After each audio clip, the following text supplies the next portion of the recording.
and their boats. Both winners from yesterday are first to race today. INEOS will relish the predicted heavier conditions, and then American Magic are back into the fray in the race that will complete round robin number 2. The commentary team is in place. Shirley Robertson and Chase Boat 1 beside me, our falling master Nathan Arteridge and multiple world champion, round-the-world racer, America's Cup helmsman Kenny Reid. Now, Kenny, the developing story in the PRADA Cup, as we saw them yesterday, the struggles of American Magic. Well, there's no question that American Magic was considered a pre-race favorite, and that was based off of the Christmas events. But we have seen some real struggles in light air especially. And yesterday, Terry Hutchinson said that they didn't build this boat for the shifty conditions of that stadium course. But Nathan, they got to figure something out, and their foils look like they're maybe not adaptable to the lighter air. Now you can see here, shot of the 3 Challenger foils. American Magic's foil on the left is much smaller than Luna Rossa and INEOS's foils. Look at the sizes here. It's significantly smaller. Smaller means it'll go faster, but has less lift. So in the lighter breeze, they're going to struggle for takeoff. And then there is another element. That's the human element, and also tactics. Well, there's also no question that American Magic does it a little differently again. Terry Hutchinson is the tactician, but he's also grinding full-time. Some of the other boats are doing it differently. He's got a job, though, a full-time job. Is he able to really look around and see the water the way he wants to see the water? Versus, of course, Giles Scott. Giles Scott is wide open. He's freed up. He's able to communicate maybe a little bit more with Ben Ainsley. Could that be an advantage? We shall certainly find out, because next up it will be INEOS Team UK against Luna Rossa PRADA Pirelli. The one thing we know about Ben Ainsley, Nathan, he's aggressive in the pre-starts. He's very aggressive in the pre-starts, and he's bossed every start so far to date. If you win the start, it makes your life so much easier. This other team, Jimmy Spittle, Francesco Bruni, they are also a tough challenger, and they've been doing very well in the starts themselves. So we have what promises to be an intriguing start, because we don't know how good Luna Rossa PRADA Pirelli are in heavier conditions. Well, Nathan just showed us they got big foils. They should not be as good in a breeze, but you know what? That's what they race them for. INEOS Team UK, we keep hearing that they are good in heavier conditions. But do we know that? Well, we don't know that. They seem to be good in heavy conditions, but man, they were fast in the light air too. It seems unlikely you can be fast in all the wind ranges. So I'm super interested for this race, because we've got 2 teams here that we don't really know what's going to happen.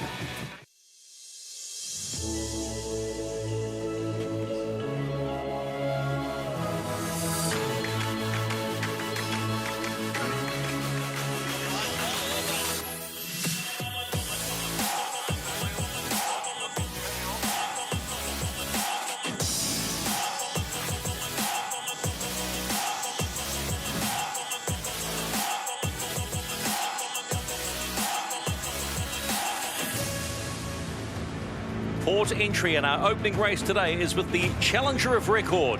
Luna Rossa PRADA Pirelli has in many ways been the most consistent performer for the 3 weeks of racing.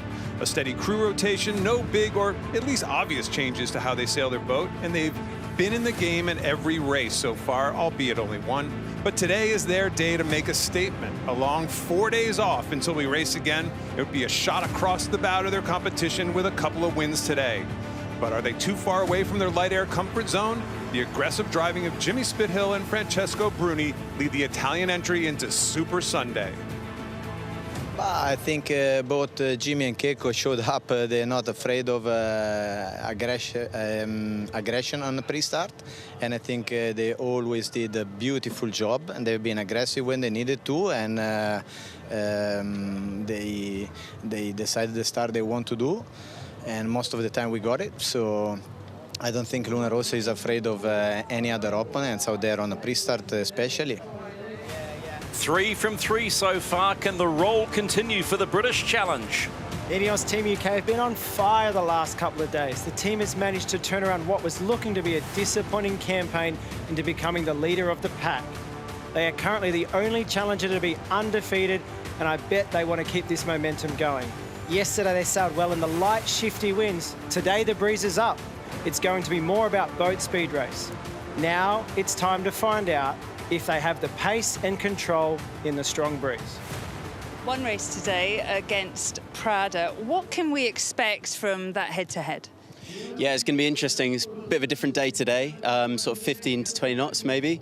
So different conditions to what we had when we raced the Italians before.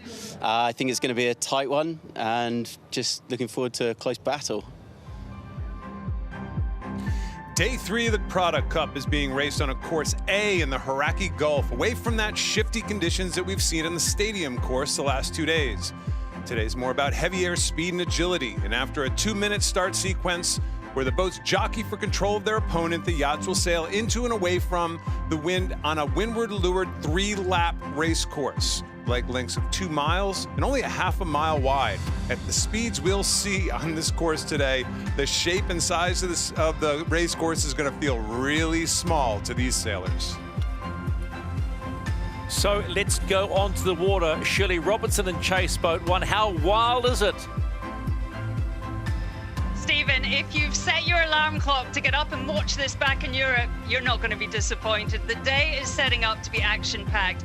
The wind is currently only averaging 16 knots, but there's big rain clouds dropping big gusts. And on the west coast of the North Island, there's a ton more breeze, and it's coming our way. On top of that is bumpy wind against tide. And an AC75 is probably as full-on as it gets. And remember, Luna Rossa's Bruni said yesterday, if you're facing up against Ainsley, the start is vital. So buckle up, everyone. We're expecting high-speed fireworks.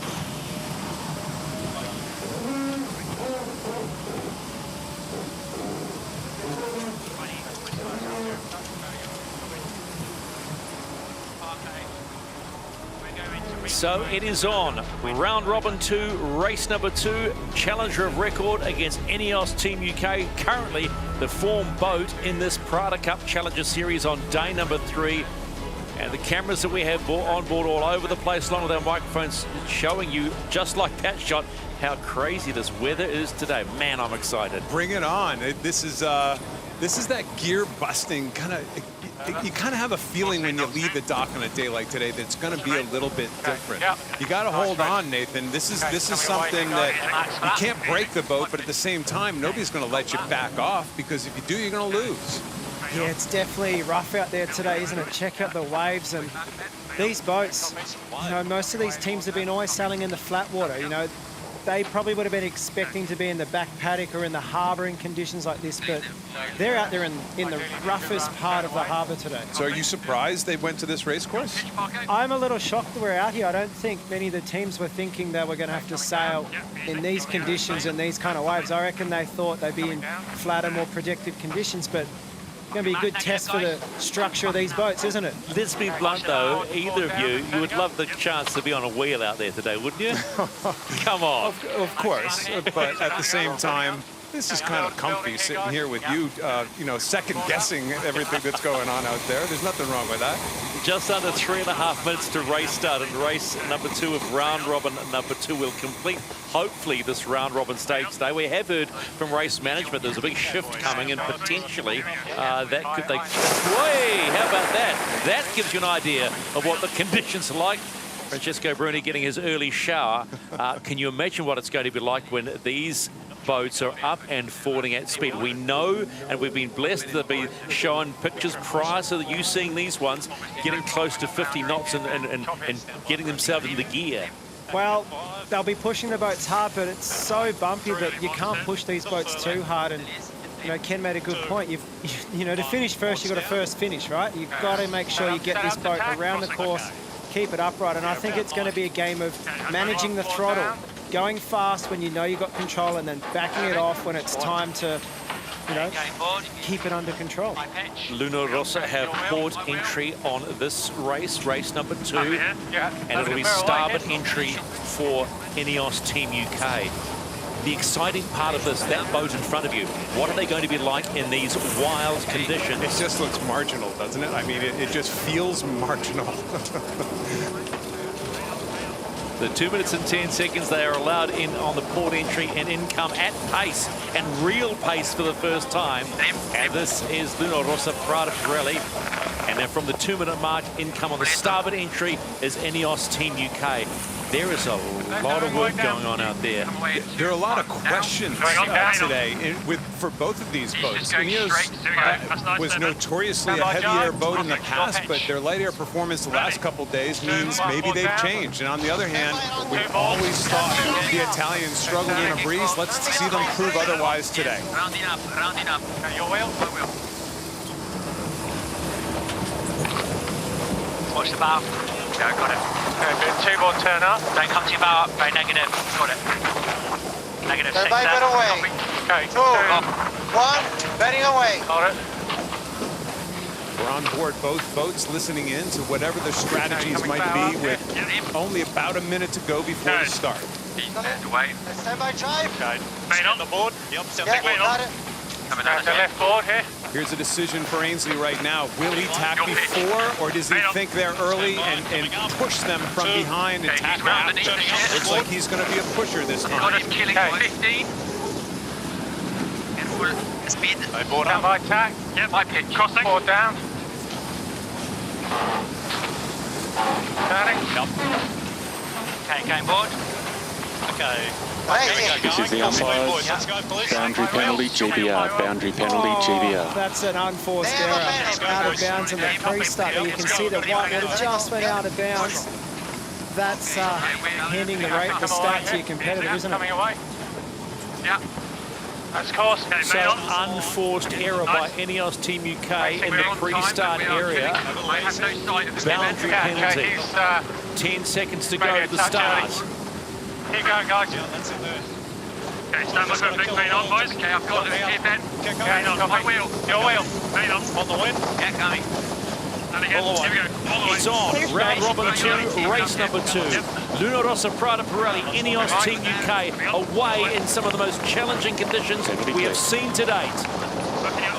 Easy. Penalty's clear. That penalty gets cleared by them being 2 boat lengths behind right off the starting line, so INEOS is back in the game, but man, what an unforced error. Not a great way to start this race. 1, 2, 1, 2. You guys can hear me? Yes. Okay. I'm on the Jimmy. They're right behind us. Let's focus. Yep. I'm surprised he's staying on his hip there for so long. I would have thought Ben Ainsley would have looked at tack to get out of this position. He's only getting further behind in the dirty air of Luna Rossa there.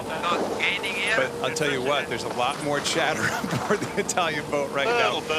There's, I can't say what the phrase is right now, but it is marginal out there. Let's put it that way.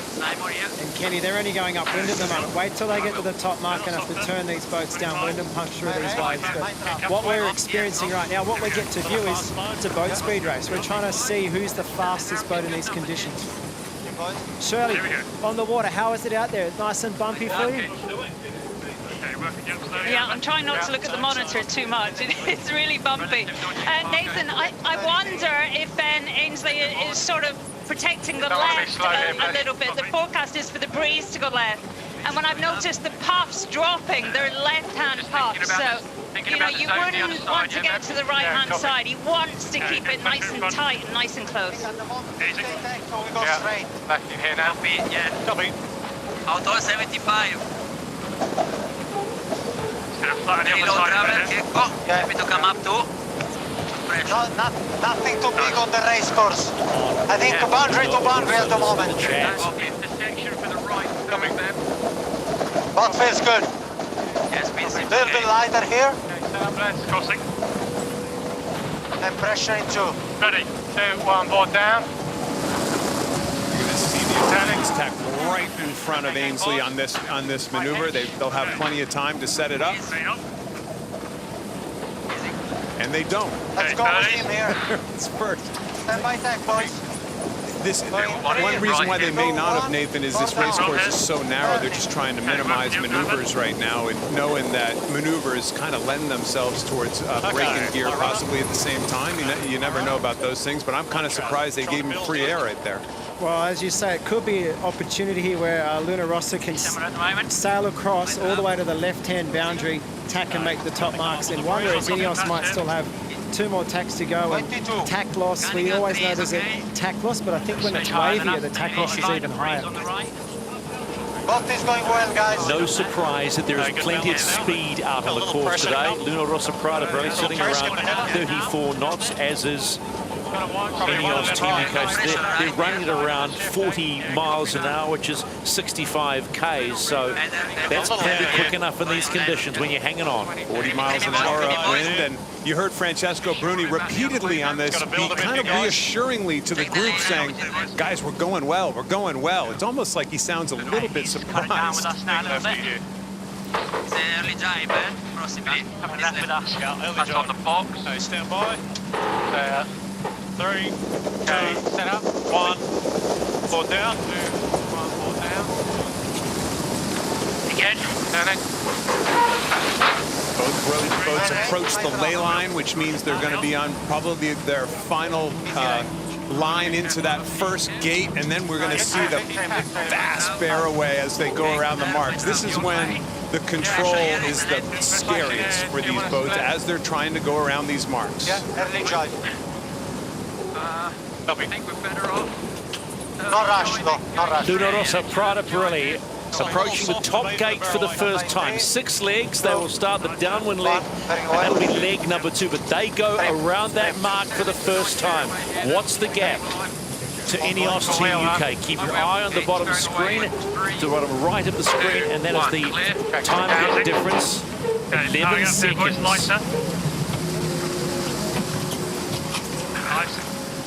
Looks like Ainsley just tried to keep that race close, Nathan, on the first leg. Let's not try anything crazy. Let's not do a big split. Let's not look for something that isn't there, and see, kind of get a feel for what the boat speeds are compared to the 2 boats. It's the first time we've seen him behind in any of these races too. So,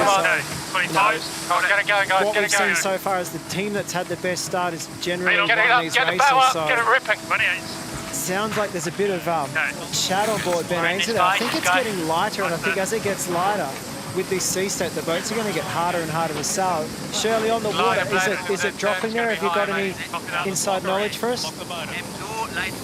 Yeah, that's a good call, Nathan. You know, there's a lot of rain coming, and there's a lot of areas with a little bit of less wind. That's exactly what happened. And remember, they're quite underpowered as well. Small sails on, and really, you know, you're really going to have to be dynamic with your setup to get through those lulls. But yeah, you know, have small enough sails that, you know, when the breeze hits, you're going to be all right. So different challenges. If there are lulls on the course, when you've got the sort of sails for these supposedly stronger conditions, 42 knots downwind, and that is INEOS Team UK, as opposed to around 37 knots for Rossa PRADA Pirelli on leg 2 of 6. Nothing behind us, right? It's all on the left, looking upwind.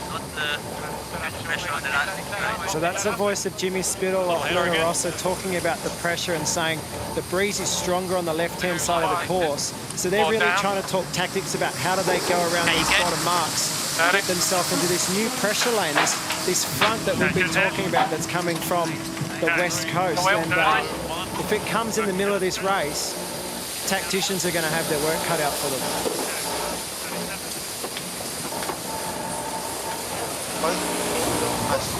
Not the smoothest of jibes that we've seen from this group. You can see the gap closes up so quickly with one tiny mistake.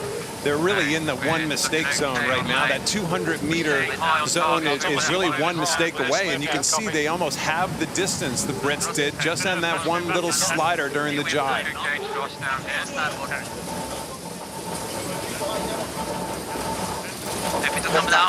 Come down, come down very fast here.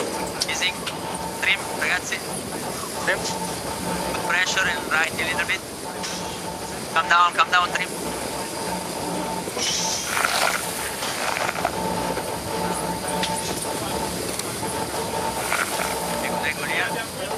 Pull forward.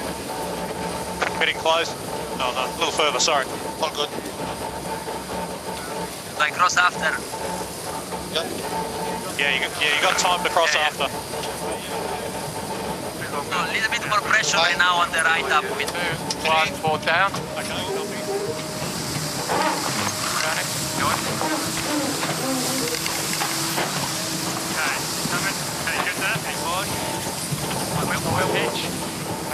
briefing. Copy. Okay. We on. 32s, hold that, Giles. Copy. Both boats here on their final approach to the bottom gate.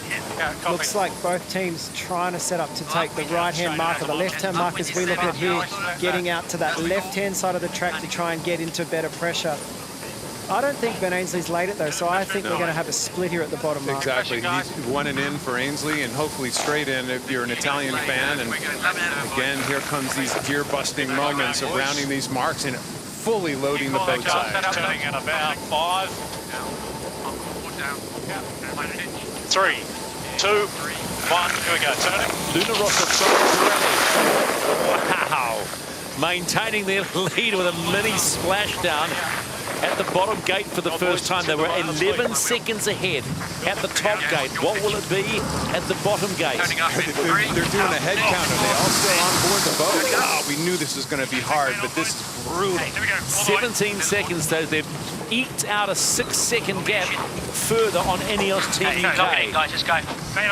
It's marginal just when these guys are crossing right now. Imagine if the boat goes down and all that water is flying over the deck and somebody's trying to cross at the same time. It's looking really hard for the guys sailing the boats. In all the hour before this race, the breeze had been up. It'd been over 20 knots. Here we go. Have a looking at the bottom mark around in here. Coming in. Check out the foil on the leeward side here. The bow punching through the waves. That there makes the boat really hard to turn. The foil, you can see the white water coming off the leeward foil, and big drop there. That's a massive drop in speed. And then Ben Ainsley sets up to go to the other mark, and he's struggling just as much. So clearly teams are struggling out there handling the boats in the sea state. It's not the wind strength, it's the sea state. Okay, here we go. All the way. 3, 2, 1. Here we go. Turn. And that was the onboard moment. Oh, it's so. Remember how you asked us early in the piece whether we'd like to be out there driving? This is a nice seat, right? We got the best seats in the house here in our little room with all of our monitors, watching these guys go crazy out there. We do have to pose the question on leg 3 of 6. We're heading towards the halfway point of race 2, round robin number 2, about Luna Rossa in heavier conditions, and the way that boat's set up and how it's falling right now. What do you make of it, Nate? Well, they look pretty quick to me. They look like they obviously had a great start, but when the boat punches through the water, yes, there's a lot of white water, but it's not getting fully off balance. You can see the bow touching here every now and then. It sounds like they're about to tacky it, rolling into attack. The bigger foils and the bigger waves are going to have more grip, and that bigger flap is going to give the boat a bit more control. Interesting tactics right now going on. I'm surprised that they've opened up the left-hand side here to Ben Ainsley. Maybe they're trying to sail their own race, and look at that. They look like they've got a right-hand shift now. But surely the weather out there, it looks like it's trending down. How far away is this front that we keep talking about, or is it not going to come in this race? Okay, ready? Nathan, I'm not sure about the front. I don't think it'll get to us yet, but there is rain coming down the left-hand side of the course. And normally with a rain cloud, you know, there's more wind, and it's shifted round to the side that it's coming down on. So where Ben has tacked now, but definitely there's something happening which may well happen in the next loop of this race. With both boats splashing down at that leeward mark, Stephen, at that leeward gate, it looks like the issue on Luna Rossa was a little less than the issue, and they've almost again doubled the lead based on 2 mistakes. Your mistake was just a little less than the other guy's mistake, that's all. And I wondered too, Francesco Bruni in the press conference yesterday asking about heavier conditions, and I think the line was, we have no speed deficit in heavier conditions, and we're seeing that. Well, he's been saying that all along, by the way, and maybe we should just listen to him every once in a while. We have these preconceived notions over what we've seen before in past races, but the fact is, as we keep talking about, there is changes to these boats every single day. They've obviously found something here. Well, Kenny, do you think by then putting those running backstays back on and tensioning that forestay might have just given them that upwind speed that they were missing in the stronger breeze? Well, there's no question that makes the whole package above the deck, the engine above the deck, more adaptable, more you can change gears. Yeah, I think they've used them a lot of times in the breeze. We noticed in light air the other day, they have the running backstays on. They've been forced to put the running backstays back on the boat by the arbitration committee, but they didn't even use them the other day. They were flapping in the breeze. Today, we can obviously see that the weather running backstay is tight, and the leeward one is loose, flapping in the breeze, so they are using it to control the sail plan. Sounds right to me. Sounds smart to me. Not really one side, it's just that one cable, the forward cable, is the one on the weather side, on the windward side that's being used, and that's helping not only create or not create mass bend, but it's also getting the head stay tighter and creating a flatter jib at the same time.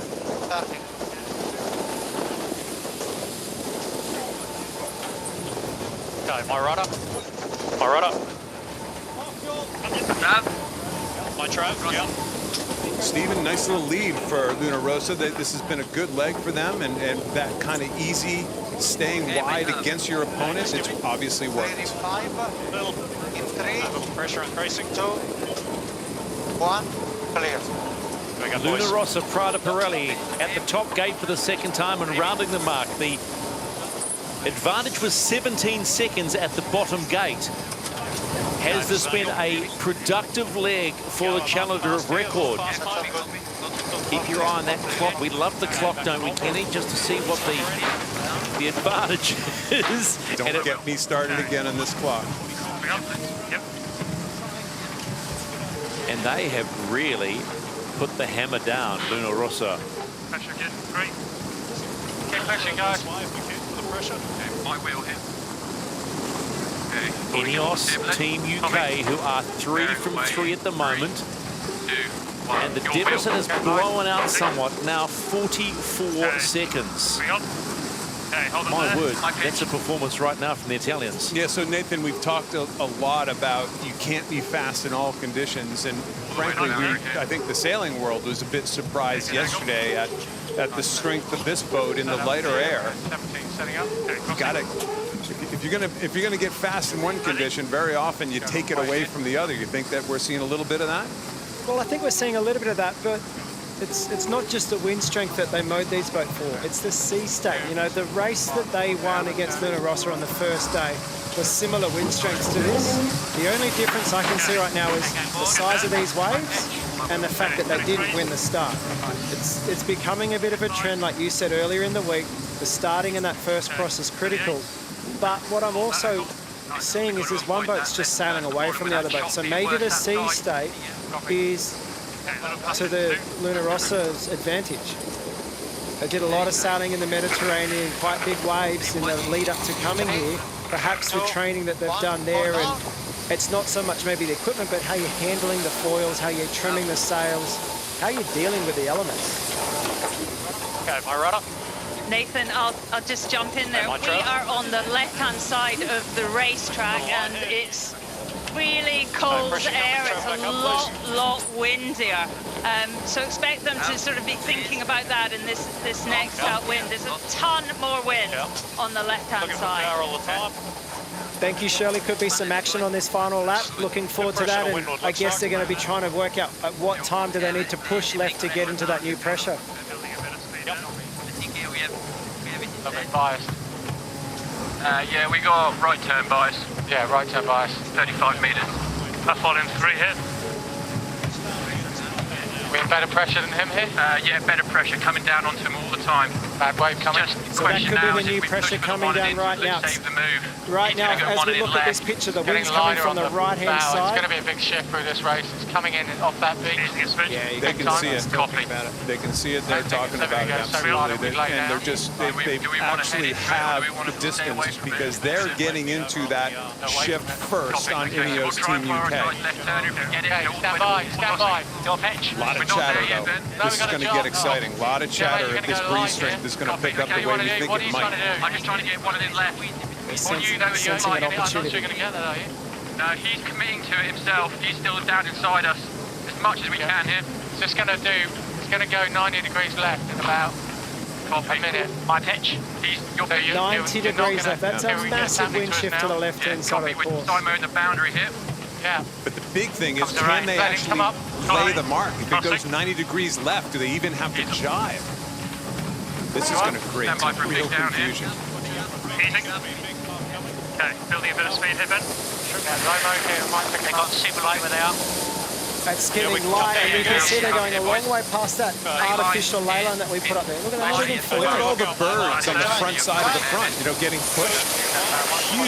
Huge wind shift. Off the foils, this is about to get turned on its head, this race, once again.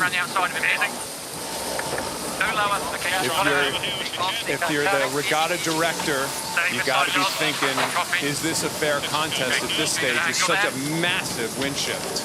Look at that jibe by INEOS Team UK. Very nice jibe. They've taken the lead here. You can see the dark pressure on the top left of our picture here, left-hand corner. That's where the new pressures come from. It's come down with INEOS Team UK, and they've taken the lead. And even a darker line, Stephen, out behind these guys coming. Come down, Ben, for the gate. I can't see it. Come down. Okay. Four down. All the way down. Happy to jibe turn up. Jibe turn up, yeah? Jibe turn up. Pivotal moment in race number 2, round robin 2. As they touched down INEOS Team UK, they were trailing by 44 seconds at the top gate. Both boats pretty close to out of control because of the wind shift right now. It's because of this big wind shift. It looks to be a lull in front of a big puff that's coming across the race course. Shirley, what can you see? Yeah, we are to the left-hand side of the racetrack. I mean, it's a good 25 knots here. It's coming off the land. It's full on here, and it's about to hit them in literally seconds. When it hits them, Stephen, there's a big choice for our race director. Whether, because they're going to fetch this next gate in one hitch on port tack, they're going to have a straight shot. It doesn't become a windward-leeward race course anymore. It becomes essentially a reaching race course when that happens. 8 knots, 7.5. 40 seconds. It's gone from a 44-second deficit to a 40-second advantage for INEOS Team UK. But there are other questions in play. Okay, that's it. Okay. So Luna, Rossa, PRADA Pirelli look like they're almost about to do an attack here at the bottom mark. INEOS Team UK sailing towards the bottom of our pitch here. You can see the pressure on the water. It's all about who gets it and gets on the foil and gets ripping towards the top mark.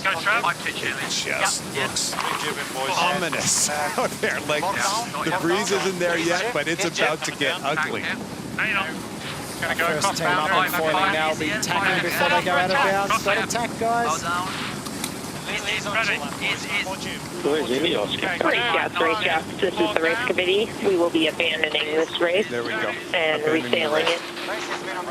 So race abandonment shortly. and a restart, resale. Brakes might have been abandoned. Hang on. Copy. You just stay on the wheel. Yeah, got it. Slow down, boys, for a sec. Ian Murray talked about this before the race. They knew this frontal line was going to be close in the finish. They're not sure if they heard it correctly, so they're asking the race committee if the race, in fact, has been abandoned. Race committee, can you please pick your last?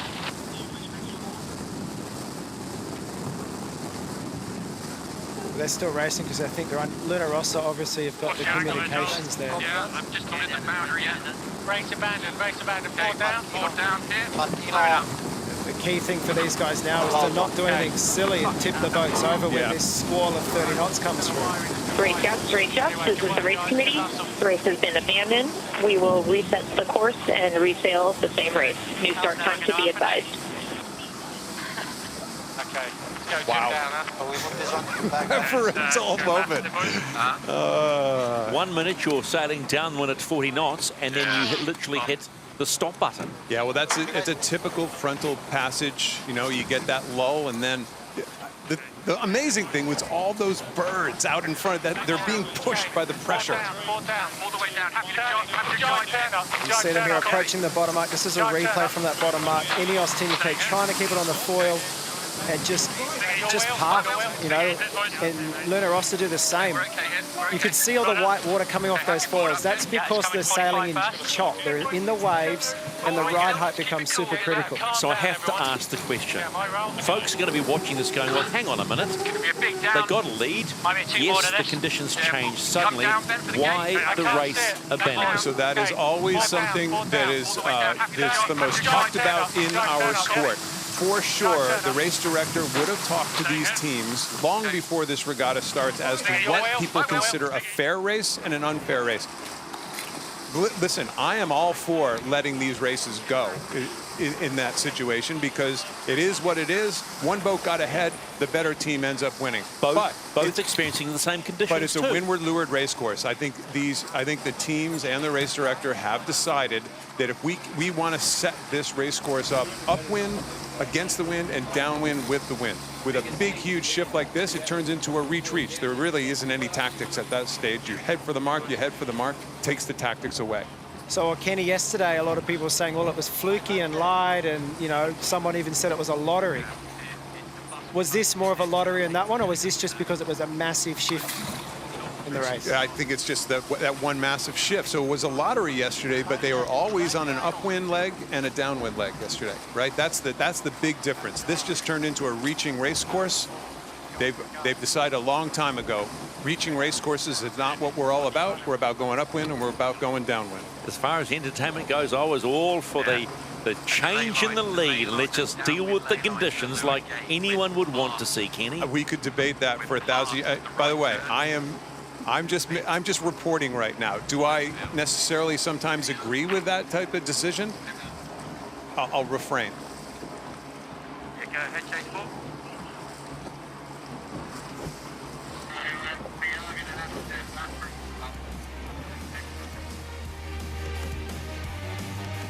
Well, let's go back and let's just have a look. Here's a big decision in the race by Ben Ainsley. Not only did he go unforced out of bounds in this situation, but he decided to push back rather than lead back. He was in a position where he could have tacked to the left of Prada, but he decided to actually continue on, had a boundary penalty, and was late for the start. So really we've seen really perfect start, almost perfect starts from Ainsley so far. This was definitely not only an unforced error, but probably he would like that strategy back.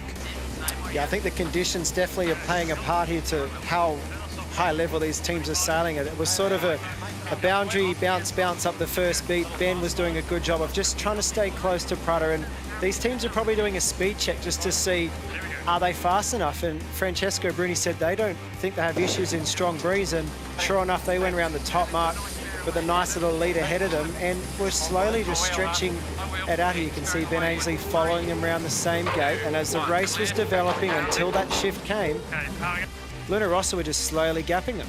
Yeah, no question about it. They look good, they look comfortable, like we talked about during the race. Francesco Bruni has told us, except for maybe a little sloppy, but again, like you keep saying, Nathan, the waves are definitely affecting how these boats are sailed. But Francesco Bruni has been telling us all along that, you know what, we think we're okay in a breeze, and sure enough, they look pretty good to us. Now comes the big pass. The frontal passage is coming in. Rossa comes off their foils. It allows Ainsley to go around the outside, but then essentially they both park. It is hard. It is completely, the wind is shifting approximately 90 degrees, a big lull before the action happens, a big lull before the breeze comes firing in from the left-hand side and kind of forces the race to be abandoned by Ian Murray. And Stephen, you're shaking your head. They should let them play. Is that what you're saying? Let them play. Yeah. You talk about fair racing. You're both sailing in those conditions. But confirming what you're watching right now, round robin 2, race number 2, for the moment, it has been abandoned. We will resail after a course reset. So get ready for more wild times on the water.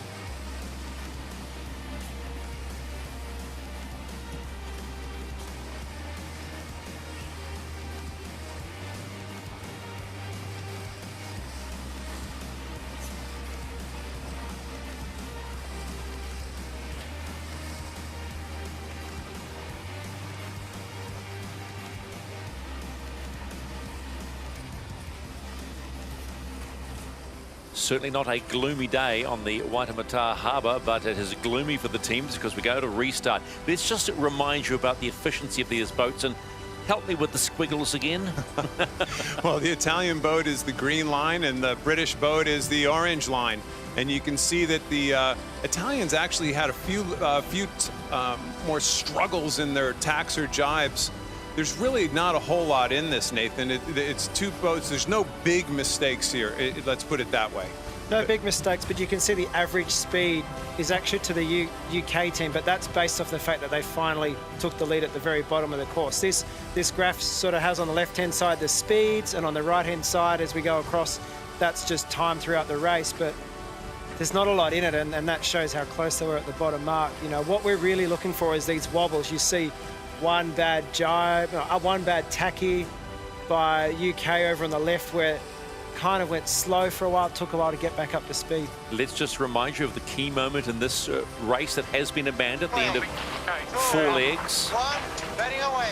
Key moment was the start. You know, it was Ainsley got himself behind by this decision right here. Spithill and Bruni decide to throw a jibe in right near the race boundary. That puts the pressure on Ainsley. He's got to make a decision right now. Is he going to tack and lead back to the starting line, or is he going to go beyond and in what's called push and push the other boat back towards the starting line?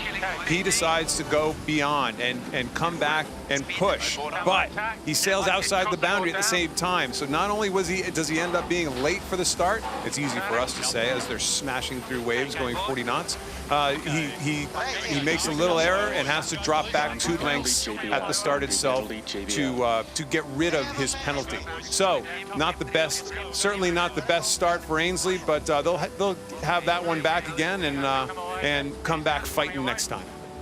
So an unforced error by INEOS Team UK, but they did get the lead back until race abandonment.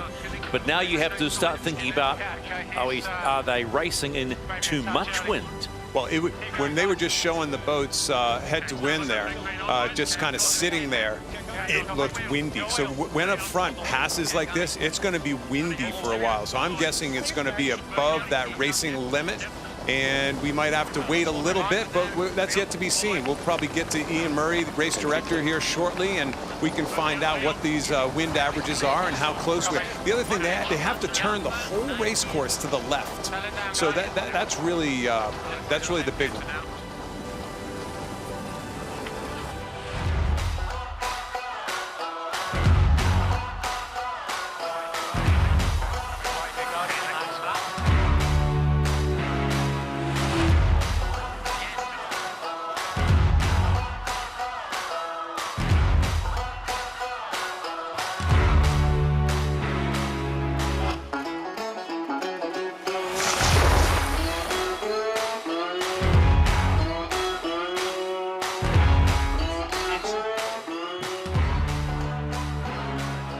Day number 3 of the PRADA Cup Challenger Series on the Waitemata Harbour. Understandably with heavier conditions, a smaller spectator fleet. Just confirmation that race 2, round robin 2, which was underway until abandonment at the bottom gate at the end of 4 legs of 6, has been abandoned, and the restart is expected to be at 5 minutes past 4 local time, 4:05 local time. Now, the wind limit for this PRADA Cup Challenger Series is at 21 knots. And I just wonder whether, again, we'll go back over this a little bit, whether they are now pushing the wind limits too much. I mean, the wet weather gear's going on. They want to be out there, but should they be out there, Kenny? No. They're pushing 30+ knots in these puffs. It's been reported to us. So they're just kind of holding on right now. Let's keep the asset under control. Let's not break anything. Let's make sure we keep the boat upright. That's actually an issue with these boats, and wait for this passage to happen, and hopefully it settles in and they move the race course and off we go. Yeah, it definitely looks windy and wet out there now. Shirley, let's go down to you on the water. Is it wet, windy and cold? Because it looks wet, windy and cold from here. From our comfort zone here, Shirley. I got the short straw today. It is cold and it's raining really hard.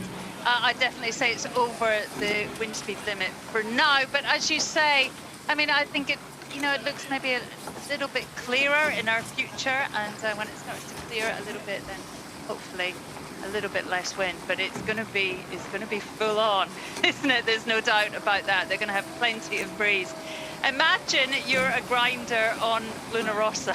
You've just done a race in a lot of breeze, and you've got the prospect of 2 more. That's you're a right. big day for those guys.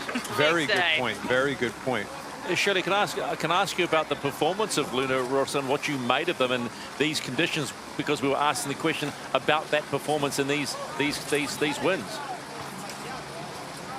I mean, I thought they looked strong. They looked adaptable. I mean, we had a massive difference in wind speed. I mean, the lulls were, I don't know, like 10, 11, 12 knots, and then the puffs, you know, 20 plus.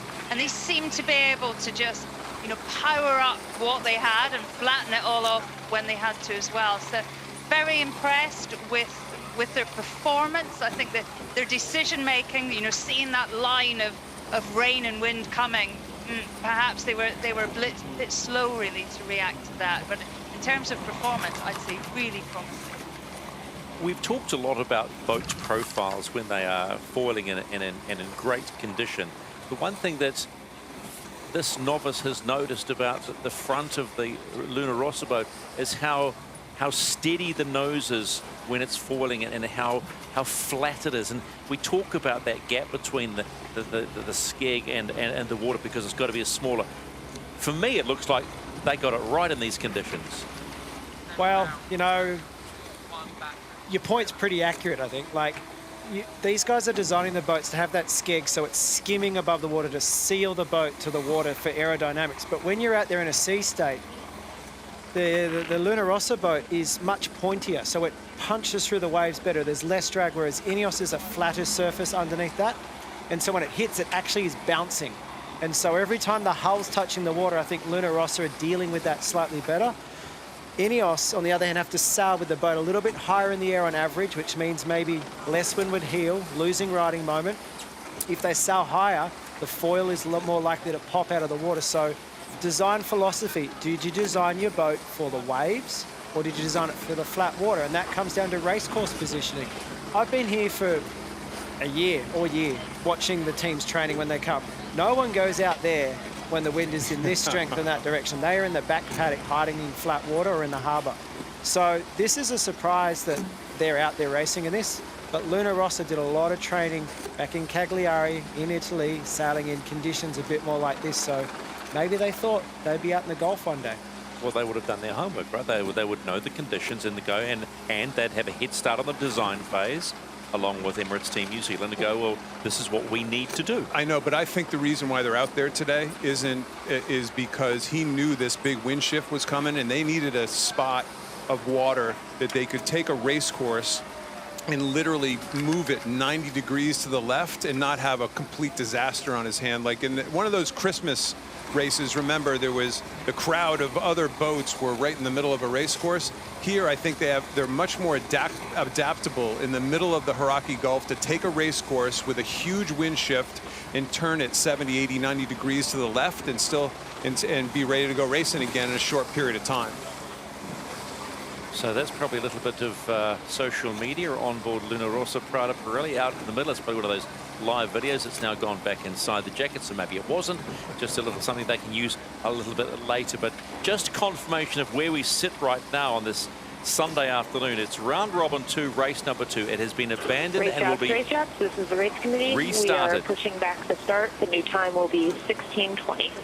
16:20 as the bananas go into the water. I always thought it was bad having bananas on a boat.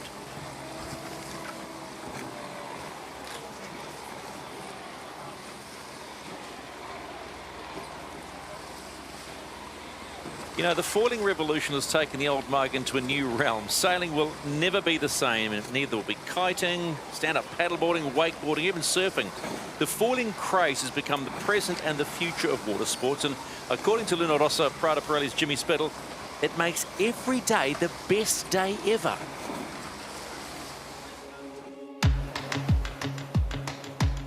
Mate, who doesn't love foiling? That's my question. I mean, you go and speak to any kid nowadays, and if you put on the beach like a foil board or a normal surfboard, he's going straight to the foil board. He's picking it up. Me too.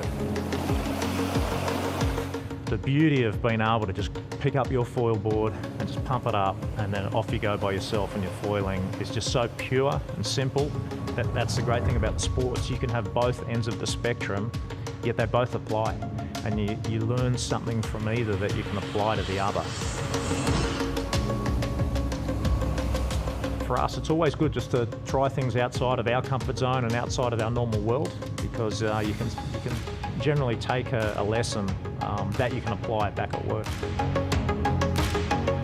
Did a bit of training for, the sort of breath hold and the freedive training. Man, that's tough. That's hard work. But again, it just pushes you. It's getting comfortable in an uncomfortable setting. And what you learn is not to panic, just trying to calm down. And I think that's something every athlete you try to train yourself to do, that when the heat comes on, the pressure comes on, or you're getting exhausted, that you try and sort of calm yourself down to make a good decision, because that's usually one of the key points or key drivers to a good decision, is to calm down, take it all in, and then make a decision. Not be in a sort of rush, stressed, panic mode making the decision, because more often than not, just like in life, you'll probably make the wrong one. It's just such a cool time to be involved in the game. I mean, it's another skill you've got to learn. You go surfing, you can go foiling, you can go wing foiling, kite foiling, windsurfers now. I mean, there are things from foil surfing that apply here. Anytime you go foiling, you get a sensation of the G-forces, and the bigger the boat, generally the more that can happen, just because of the speeds. And these boats you can really throw around like a dinghy, yet the speeds and the loads are of a huge boat. When you're out there and you're going at full throttle, yeah, they're unbelievable. From a technology point of view, from the foiling point of view, it's incredible to think what will be the next step now. And when you look back at probably the last decade in this game, man, what a decade to be involved in the America's Cup. I mean, it's just been this huge quantum leap from what we call somewhat standard sailing to now really being on the cutting edge.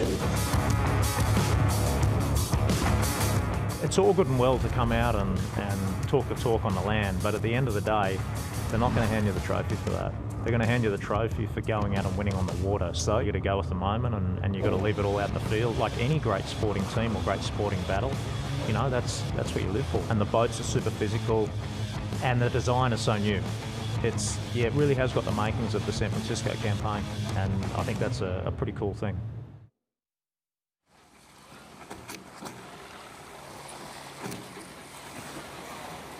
We are on day number 3 of the PRADA Cup Challenger Series, and you just on board Luna Rossa PRADA Pirelli, where the conditions seem to have lightened up somewhat. I want to go onto the water with Chase Boat 1, Shirley Robertson, double Olympic gold medalist. Are things starting to lighten up, Shirley? Yes, hopefully you can see from our shot, we have a little bit of blue sky. The wind has decreased. I mean, it looks well within the limit currently. On the horizon, there's more kind of dark stuff, so we'll see what happens. I mean, today it's really volatile. The wind is now blowing off the land as well, so when they do race, I mean, expect it to be really shifty and gusty, particularly at the top end of the course. It's going to be a challenging race, Steve. How's the old tummy out there on Chase Boat 1 with all those choppy conditions, Shirley? I'm a master mariner, Stephen. Do you know, right? The hard thing is watching, because I keep an eye on the monitor on what the viewers are seeing as well. So the hard thing is watching that. So I'm kind of head out the boat, just watching really what's going on in the water. It's full on trying to bring you these shots today, but good fun. You're asking a 2-time gold medalist if she's having a hard time on the water. Is that what you're doing, Stephen? Is that where we're going to go here today? Well, what I was suggesting was, because Shirley had suggested it was hard to get the eye on the monitor, a little bit of motion sickness, regardless of being how incredibly talented and successful she might be. We're all a little subject to that, are we not, Nathan? Well, I'm just happy I'm with you guys in here today. I don't like getting rained on. I don't like it when it's wavy. I'm very much a fair weather sailor. Well, I was going to say precious when that came out. When you're talking about that one, I don't want to be out there, but we'll leave that alone. I've been called that many times before. So confirmation of where we are at, wherever you're watching this around the world. We are in a holding pattern at the moment. Round robin 2, race number 2. Rossa PRADA Pirelli against INEOS Team UK, the team that has not lost a race in the PRADA Cup Challenger Series so far. And it was called off, abandoned by race management at the bottom gate at the end of leg number 4. They have pushed the start out. They're trying to find the best course to get this race restarted at 4:20 local time. It has, the conditions certainly have changed, have they not? And they will. That first blast comes through, but then it's still going to be squally out there. There's going to be some squalls behind. You're going to see still shifty conditions. They're trying to change that race course around as quick as they can so we can bring action back to the rest of the world. I'm sure there are a lot of musings going on for folks watching, going, why is it that INEOS Team UK have looked so strong in lightish conditions, which we didn't expect, in light to medium, and there was a lot of talk about them being stronger in these type of conditions, that they were actually being sort of shown the way by Rossa. You build one, you got to take away from the other, I think, Nathan, and you know, there might be a little bit of that going on. They do have big foils, as we showed in the pre-show. You never know. I think this whole package is so new to these guys that they're not even sure what they have, and they're gonna surprise themselves in some conditions versus another. In essence, it's kind of a new boat, right? That's a completely new boat, and they haven't got to sail this boat in the full range of conditions yet. You know, since Christmas, since the racing in December, they've modified several components of the boat, and we haven't had weather like this for a month. We haven't had windy, rainy. You know, it's been a nice summer in Auckland, and I say that as a surprise. I'm an Aussie. I've been living here for a while. It often rains. It often gets, you know, quite a lot of these tough conditions. They've not been out to test their boat in the waves yet, and I think today was the first time they actually got to do any form of sailing in some chop. And the question is, can they find a way to get a bit more speed for this next race? Which further enhances the argument that what we are seeing in this PRADA Cup Challenger Series right now is continued development of these AC75s to get the maximum out of the package.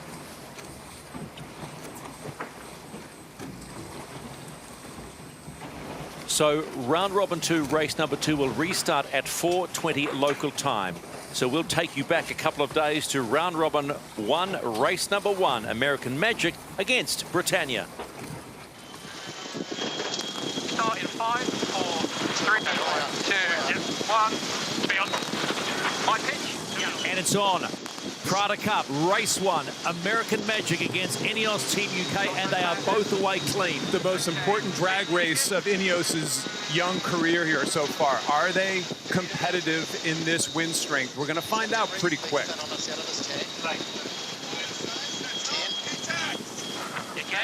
But American Magic seem to have this slight edge, just really pushing and pushing INEOS, and eventually they had to tack. One telltale sign here is INEOS is actually, they've struggled to get up and going in the light air, and they've been sailing with bigger jibs all the time because of that. Today, they actually, for the first time we've seen, they have a smaller jib up than their competitor. I find that really, I find that a good sign for them. Copy that. Looks like INEOS is going quite quick, doesn't it? Yeah. You know, they clearly made an effort in the pre-start to not engage, to keep that wide right position to windward, and maybe they're wanting to protect the right-hand side of the course, but right now they are going fast and high. Well, this might become as a surprise maybe to some people watching around the world, but I wonder what the chat is like on American Magic right now. Thanks, Flatby. You're going to pick up good left-hand pressure here.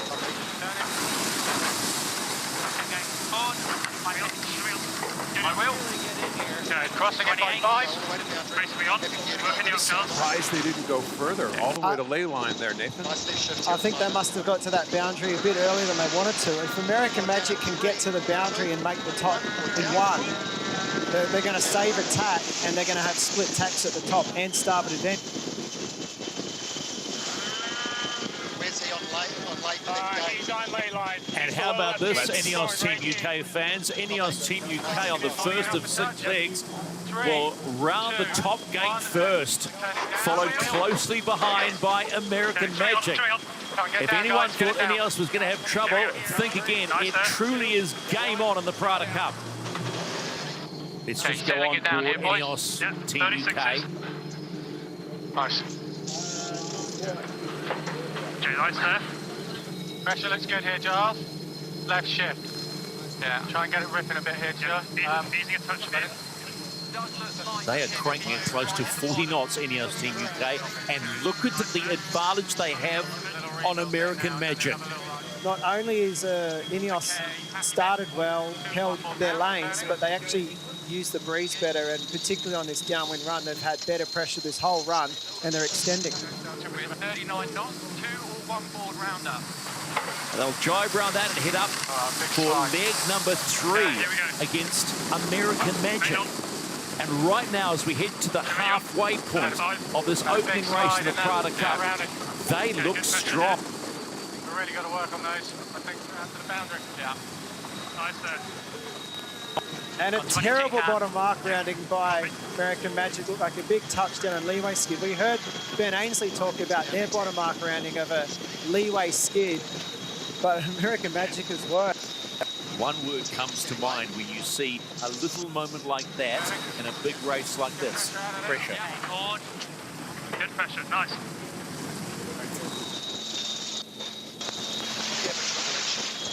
Back to the middle of the race course for INEOS. Really smooth maneuvers so far, don't they? With the tacks and jives, nothing in it for the way I see it right now. Shirley, you've got a close-up view of how INEOS Team UK are faring right now. It looks a different boat to what we're used to seeing, doesn't it, Stephen? I mean, they're that confident. As Nathan said, they've been sailing their own race here. They've just been, you can see the big puffs of breeze dropping, and they're just sailing into the puffs, joining them together, and eventually getting to this top right-hand corner where it is so breezy. I still think it's a huge sign that they have a smaller jib on than their competitor. We just literally haven't seen that. They've struggled. They've really worked to have to create power. And obviously, something has changed dramatically that they get to switch down. We'll have a look at their foils here. Remember in December they were red, and now their foils there, they're black. So surely that's not just a paint job change. Surely they've done a little bit more than just getting out the black spray paint and saying, well, this should make us go quicker. Ready? 2, 1, board down, bit lighter out of this. Copy. Yeah, good. Easy on trim just for a sec. Yep. Coming on. Good on flat now.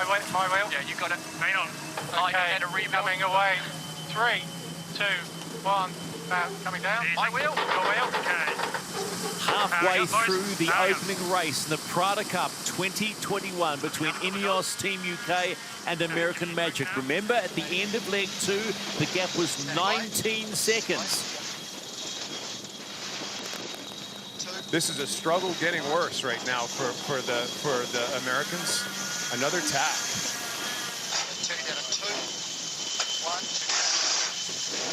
American Magic finally get around and complete leg number 3, but the gap to INEOS Team UK has blown out to 47 seconds. I'm sorry, guys, but is anyone else thinking they've been sandbagging until today? You went there.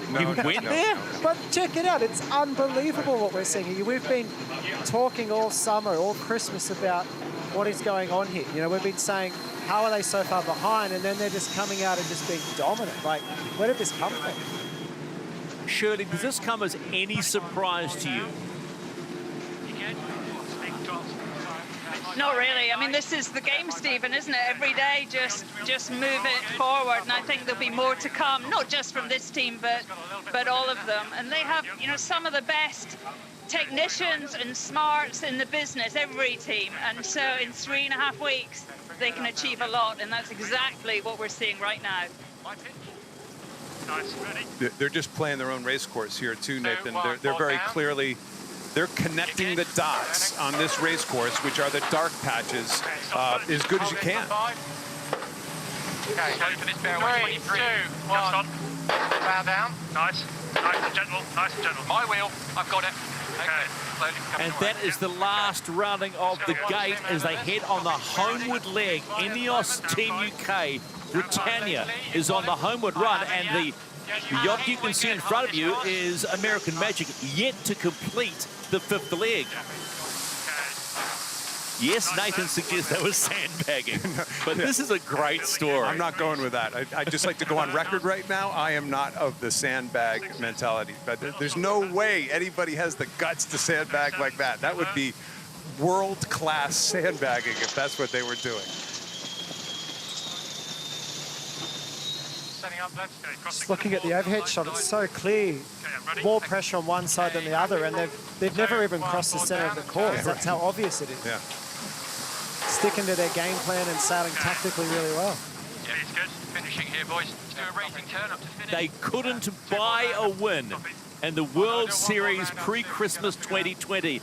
INEOS Team UK win PRADA Cup Race 1 and get the first points on the board. Hang on. Okay, 2, 1, course. That's a better one. Okay, awesome job, guys. Well done, guys. Nice work, guys. Nice. Unbelievable. And it gives you an idea of the development of these boats and how quickly you can go from zero to hero. And hey, now they got to do it all over again.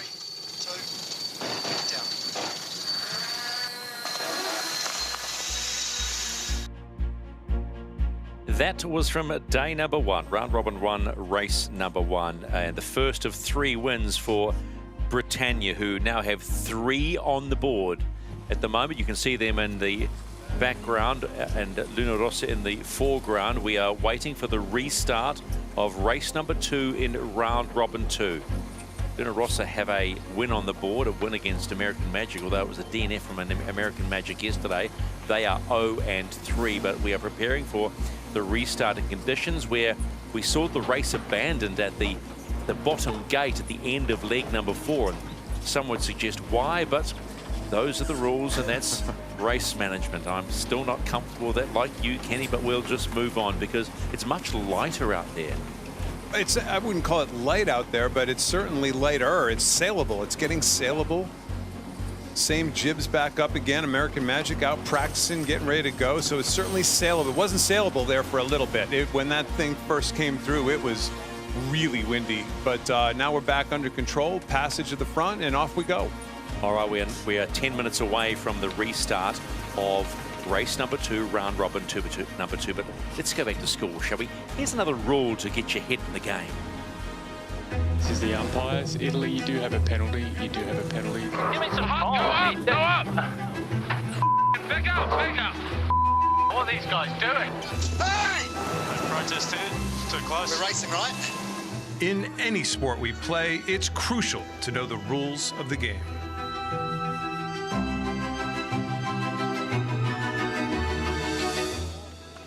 Today's lesson is all about rounding the marks. With the race underway, both boats have to go around the marks at the top and bottom of the course, the gates. When the boats choose opposite marks, it's plain sailing.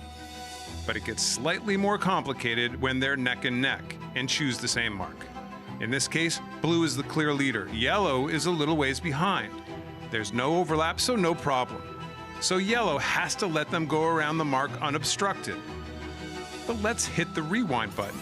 Imagine the competition was a lot closer, and yellow has its bow across blue's stern. In this case, yellow has control, and blue can do nothing but give them the right of way. Here's an example, with American Magic having to give room to Emirates Team New Zealand. 3, 2, 1, where you go? Stop again. Team New Zealand has the right of way, and American Magic has to get out of the way. Go hard, boys, go hard. Push. Really nice, guys, really nice. Why flag him there? So now you know. Just a little rules package on how to get around the marks. Well done, Teach. Nice job, Kenny. Well done by Ian. By the way, there's a little boat there on the in the distance near the race course. Great job by the race committee to get this race course reset this quickly, and we're getting ready to go have some action. Well, it's not easy to drag those. I think they're 900 kilograms, 3.5 meters high, and move that container wide ship off the race course. I think that ship was a lot further away than I thought. Maybe.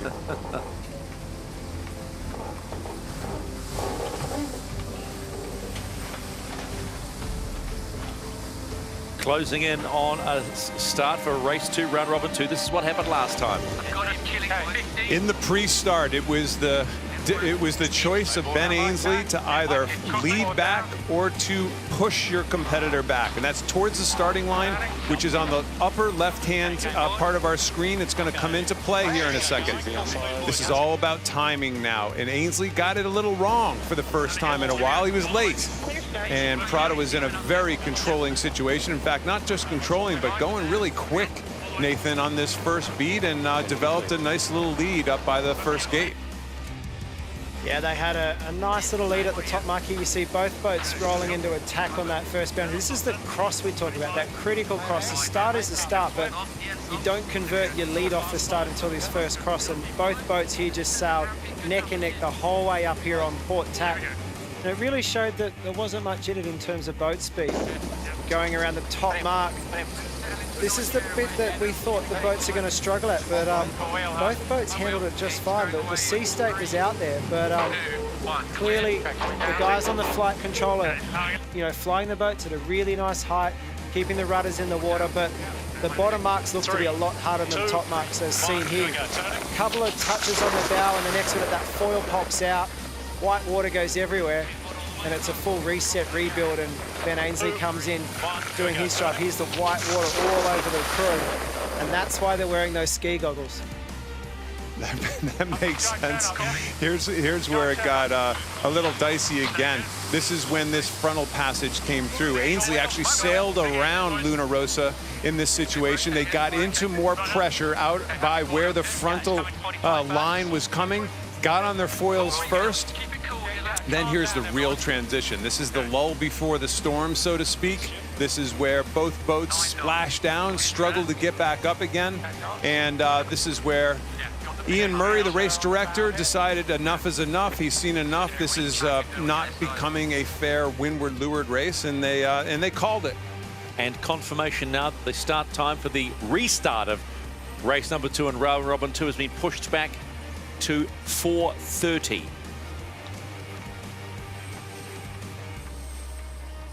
4:30, the new start local time if you are joining us around the world watching the PRADA Cup Challenger Series 2021 on the Hauraki Gulf.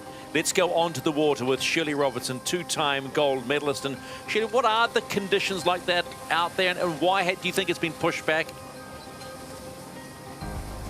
The conditions look great, Stephen.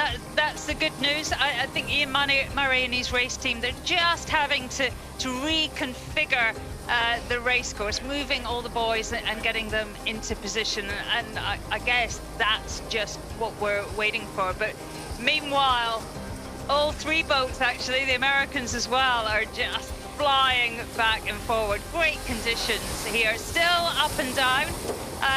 Difficult calls, I'd say, for the weathermen. What jib to use is going to be, a really big decision, because there's a massive range of wind speed still, and lots of weather to come. Hey, Shirley, what's the sea state like there at the moment? Looks like if this wind has gone left, has it flattened out a little bit? Well, no, currently it's sort of waves in every direction, Nathan. And you know what that feels like. I mean, obviously we had strong, big waves from the northerly. Now the wind's gone nearly 90 degrees to the left, and it's beginning to build waves. So it's really confused and choppy and not easy. So I guess those flight controllers are going to have a tough go of it out there. We've got, looking at this footage here of Jimmy Spittle on the leeward side flying the boat. They're going to have to be switched on today, make sure that boat flies at the perfect height. I think fitness, something that Shirley brought up earlier, fitness on the Italian boat is a real is a real part of the action here, because they got to do a complete redo against the British, right? And then they got to sail a second race of the day. So essentially, they have a 3-race day at this stage. So I wonder if they rotate. It'd be interesting to see if they rotate more of the grinders, because essentially they've added another race to the docket. Makes sense to me, Kenny, and get those high-performance athletes, give them a break, because they are doing this constantly, and the training that goes into, you know, the pit, the meat boys, the big packs of meat in there, is phenomenal. But a body can only take so much, and what we who have never been on a boat before don't understand is doing the grinding right at the same time, but the other pressures involved in the boat and what they have, you know, balance and G-forces, the whole 9 yards. Yeah, well, there's one thing is, it's like the guys at the back of the boat who are sailing these boats, they want to keep training and testing and tuning the boat and getting a feel for it. But you've got to manage how much sailing you do versus how much energy you're spending with the grinders. You know, if you were Francesco Bruni, Jimmy Spittle, they would just love to go fast and train all the time. The grinders, they're going to wear themselves out. Shirley, you want to come in and give your 2 cents on what you'd be doing if you were driving one of these boats? I always want to give my 2 cents, Nathan. You know, quite often we see the PRADA grinders sort of resting. They have, you know, bouts of real intensity, and then they have a little rest. It's not like that on the British boat. When you see they have less grinders, there's only 6 grinders, not 8, and they are turning the handles all the time, non-stop, just, you know, keeping that power, you know, in the batteries. And, you know, for them, I know their heart rates are maximum. They're running, you know, 180s, 185 for the entire length of the race. And we don't talk about them much, but it's a full-on job. And if you're at the back of the boat, particularly, you know, in conditions like today that are ever-changing, it's a massive, massive demand on your grinding team. Yeah, Shirley, I actually spoke to Nick Hutton, one of the grinders off INEOS Team UK yesterday. He said it felt like interval training for them. He said it was a complete whipping around that racetrack, and man, I'm glad I'm not a grinder. Well, you're just glad that you're sitting in here in the dry and the comfort, the air conditioning comfort, and not in Shirley's position as you were yesterday. We are waiting for a restart on round robin 2, race number 2. Time now to go at 4:30 between Luna Rossa, PRADA Pirelli, who have the 1 point on the Challenger Series board, while INEOS Team UK have 3. They have had 3 from 3. And that is an incredible way to start. We waxed lyrical about it yesterday, how they have literally turned their campaign upside down and have made a massive improvement towards this PRADA Cup. Success, victory, and winning. Those 3 words pretty much sum up Francesco Bruni's sailing career.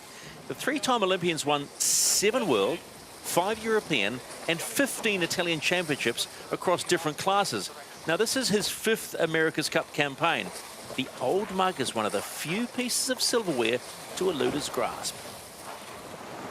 Sailing is really my passion, and I think water is my passion. I love water and ocean, every aspect of it. My father keeps telling me that he thinks I have a little bit of salt in my veins, and it's probably true.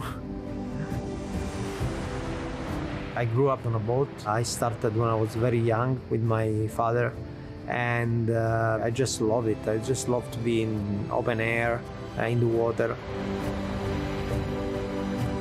I feel very lucky. My passion is also my job, so I know that it's a luck that not everybody has, and I love it. It's a great challenge, really a nice challenge. America's Cup is my life since a while, and it's a trophy that I never won, so I've been trying many times. I definitely learned how to lose it. I haven't learned how to win it yet. So I hope this one is really the right time. It would be one of the biggest things in Italy's sport ever. I don't know why, but when it comes to America's Cup, all the Italians are sailors. And it's crazy. They start following and they start chatting about sailing, even if they had no experience about it, they all become sailors. So I think America's Cup is a big thing for Italy, and I'm very happy that Mr. Bertelli is still trying, and I hope he's gonna be lucky this time. Our boat is capable of winning. Every month we're going faster and faster. Every week is a couple of tenths of a knot, and if you sum them all up, by the beginning of racing we could see big numbers. And there will be incidents. I mean, let's face it, it's hard because we are pushing the game. I know the boats are gonna get closer and closer, probably not at the very beginning of the racing, but I don't want to see any contact between foils. No. I don't want to think about collisions. Nah, it's something I don't want to see. Okay, boys, stand by. Bearing away. There are some things that are very close to Formula One, but it's not one person on the car, it's 11 people on board. That's, for me, is the biggest difference. I don't think one individual can win the cup by himself, no. I think the only way to win the cup is teamwork. Teamwork. I mean, it's a teamwork. Everybody has to push 110%. If we all do that, we were gonna win. Francesco Brumi, always confident. He says they have a boat capable of winning. We're a long way away, but we do want to watch and see it unfold. 11 minutes and 29 seconds and counting for the restart of race 2, round robin phase number 2. It's been pushed to a 4:35 local start. Just pushed it back to 4:35. So Nathan, another 5 minutes pushed back. Why would you be pushing it back? Well, I guess they're still trying to just get this course angle correct, and the wind is probably not stabilized enough out there now. You can see all the teams on the bow who are on board with INEOS. That jib is down again. They've got to choose which jib they want to use. Is it the J5, which is the really strong jib when it's the smallest one? Is it the J4, which means maybe it's only around 15 knots? They've got 5 different jibs to pick there, and this wind is going up and down constantly. And for those that don't know sailing, the jib is the sail at the front of the mainsail. Correct, thank you. Good one. You're learning there, Stephen McIver. You're learning. Wow. That's why he's the best in the business. Wow, is all I'm going to say on that one. So, jib change for INEOS Team UK ahead of a restart. They, just to let you know what happened in the first race quite briefly, that was in wild conditions. They led at mark 1 by 11 seconds, number 2 by 17 seconds, 44 seconds at number 3. But the fourth, there was a change, and that was just on the restart and the abandonment. INEOS had found that big shift on the left-hand side of the course, and it turned a 44-second deficit into a 40-second advantage, and then race committee pulled the pin. Yeah, it's still ranked. Well, it's Ian Murray's discretion whether he thinks the race course is fair, and he deemed it's not fair. I mean, it's really as simple as that. Like people's understanding of anything, it's discretionary, and we're going to go race it again here, though. So, what do we think that jib is, Nathan? Well, we're going to find out when they pull it up, but you see that sock that's going over the forestay. There's 3 of them up there trying to handle this sail. The longer that sock is, the smaller the jib's going to be. And as it goes up, if the camera stays here for the next 5 minutes, which we know it won't, it'll tell you J5, J4. So just wait and see. We'll come back and have a look at that later. So the story continues on a Sunday afternoon in the Waitemata Harbour. What will Mother Nature do, and what will the teams do? Stay with us. We have been talking about the powerhouses, the grinders, and Dave Carr, known as Fred, is one of the powerhouses of INEOS Team UK. This is his 5th Cup campaign, making him one of Britain's most experienced America's Cup sailors. He is a fiercely competitive, fiercely loyal man to his skipper, Sir Ben Ainsley. The question you always get asked is, what's it like sailing with Ben Ainsley? You get asked it in every interview. And it's just like sailing with one of your really good mates. He's a good bloke, absolutely world-class sailor, the most fierce competitor He even did this competition when we're doing our safety training, who could hold your breath the longest, and he almost drowned trying to win it. That's Ben. He's so positive the whole time. Even when we have a bad day, he'll come in and he'll be like, we've learned this, this and this, we did this better today. In a few days' time, we'll do this better. Keep going, keep driving, keep pushing. That's really smart leadership and natural leadership. It's what he does. I reckon he's changed a fair bit out the back of Bermuda. The amount of energy we all burn into what a project we were supremely proud of. And we really believed in what we were doing. And fundamentally, we were kind of 2 or 3 degrees off very early on in some of our design decisions, and we had some moments in the build-up to Bermuda that were really bad. Oh, there's a collision up there. We ran into the dock not long before the Cup. We had rudders blowing off the back of the boat. We had all kinds of stuff going on within our foils.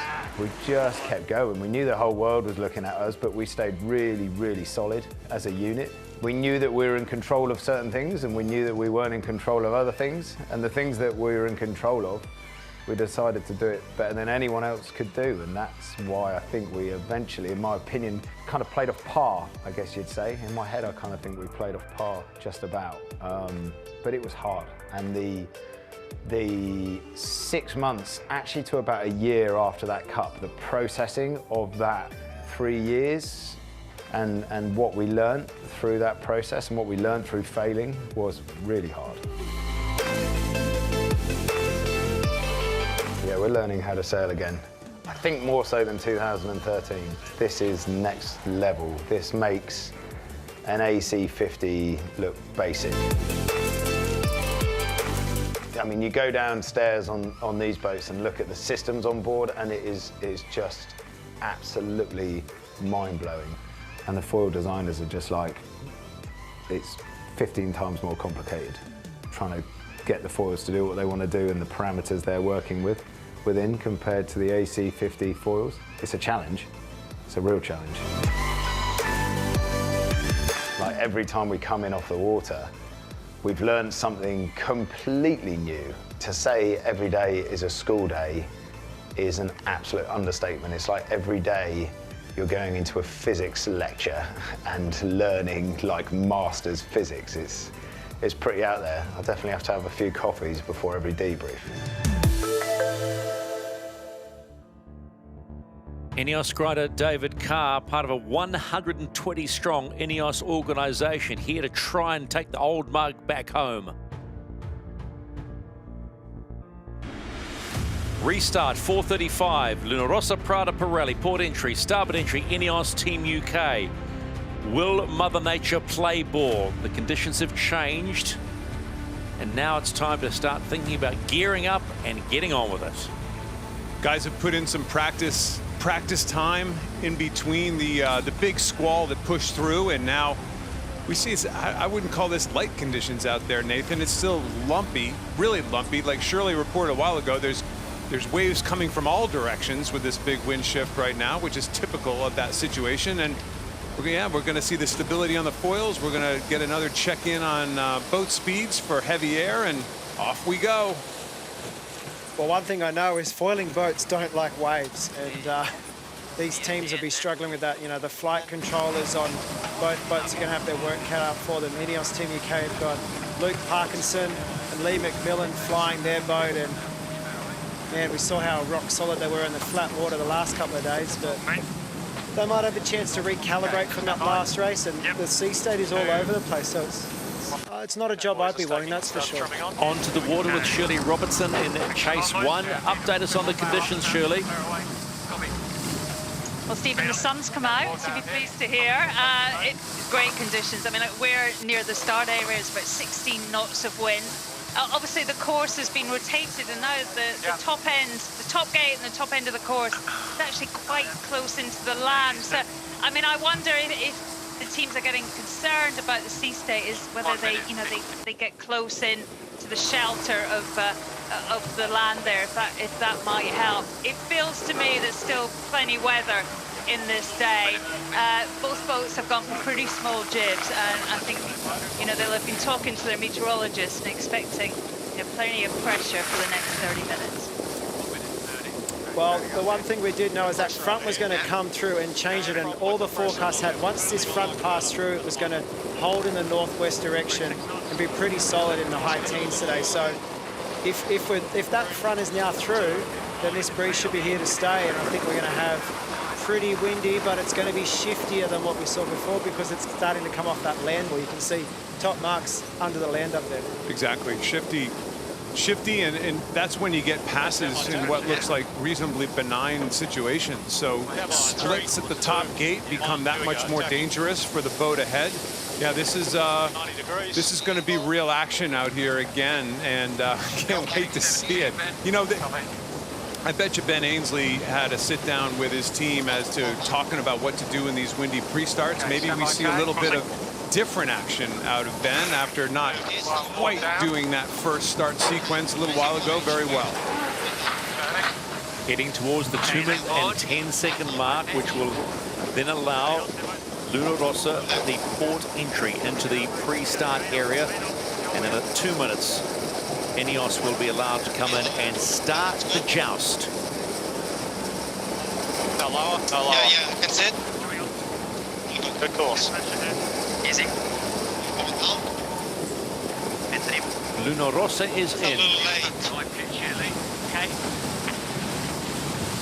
Both boats cautious coming into that starting box. We call the starting box. You have to cross over that red line, that starting line, and get down below it towards us at the bottom of our screen. That's what we call the starting box. That's where two boats jockey for position, really trying to screw up your opponent. You know, that's your whole goal in life, is to try to get between you and the opponent and the starting line. Your wheel, my wheel. So Ken, besides the obvious of not going out of bounds here for Ben Ainsley, what is his move to win this start? Where we'll lay lines here. Are you? All you're trying to do at this stage is judge whether Jimmy Spithill and Francisco Bruni are late, early, or on time from the start. He's in a dominant position, but he's got to have a good feel for where they are on their timing sequence heading back to the starting line. Coming up here. Yep. 60 seconds to restart race 2, round robin 2. Ben Ainsley picked up a penalty for a boundary penalty the last time out. Yep. Behind again, so he thinks Luna Rossa is early, or he just wants the right-hand side. Luna Rossa puts the brakes on just to try to slow down and get him to catch up and get him in a tight spot. But he tacked much earlier this time, which means he can't push, but I think he's late. I think Francesco Bruni and Jimmy Spithill are turning back at the right time and make it really difficult for Ben Ainsley in this one. Under 30 seconds to start. Listen to the chat on board. This is INEOS. Coming up a touch. Yep. Needs a touch. Charge. Yeah, we're just on time. Killing maybe one. That'll be right. Okay, got us racing now. Okay. Your wheel. My wheel. Tacking out of this. Tacking out of us. Copy. Okay. Your wheel. Go. Going straight. Going straight. Going straight. Your wheel. Nice. Stand by tack. Restart race 2, round robin 2. Luna Rossa, INEOS Team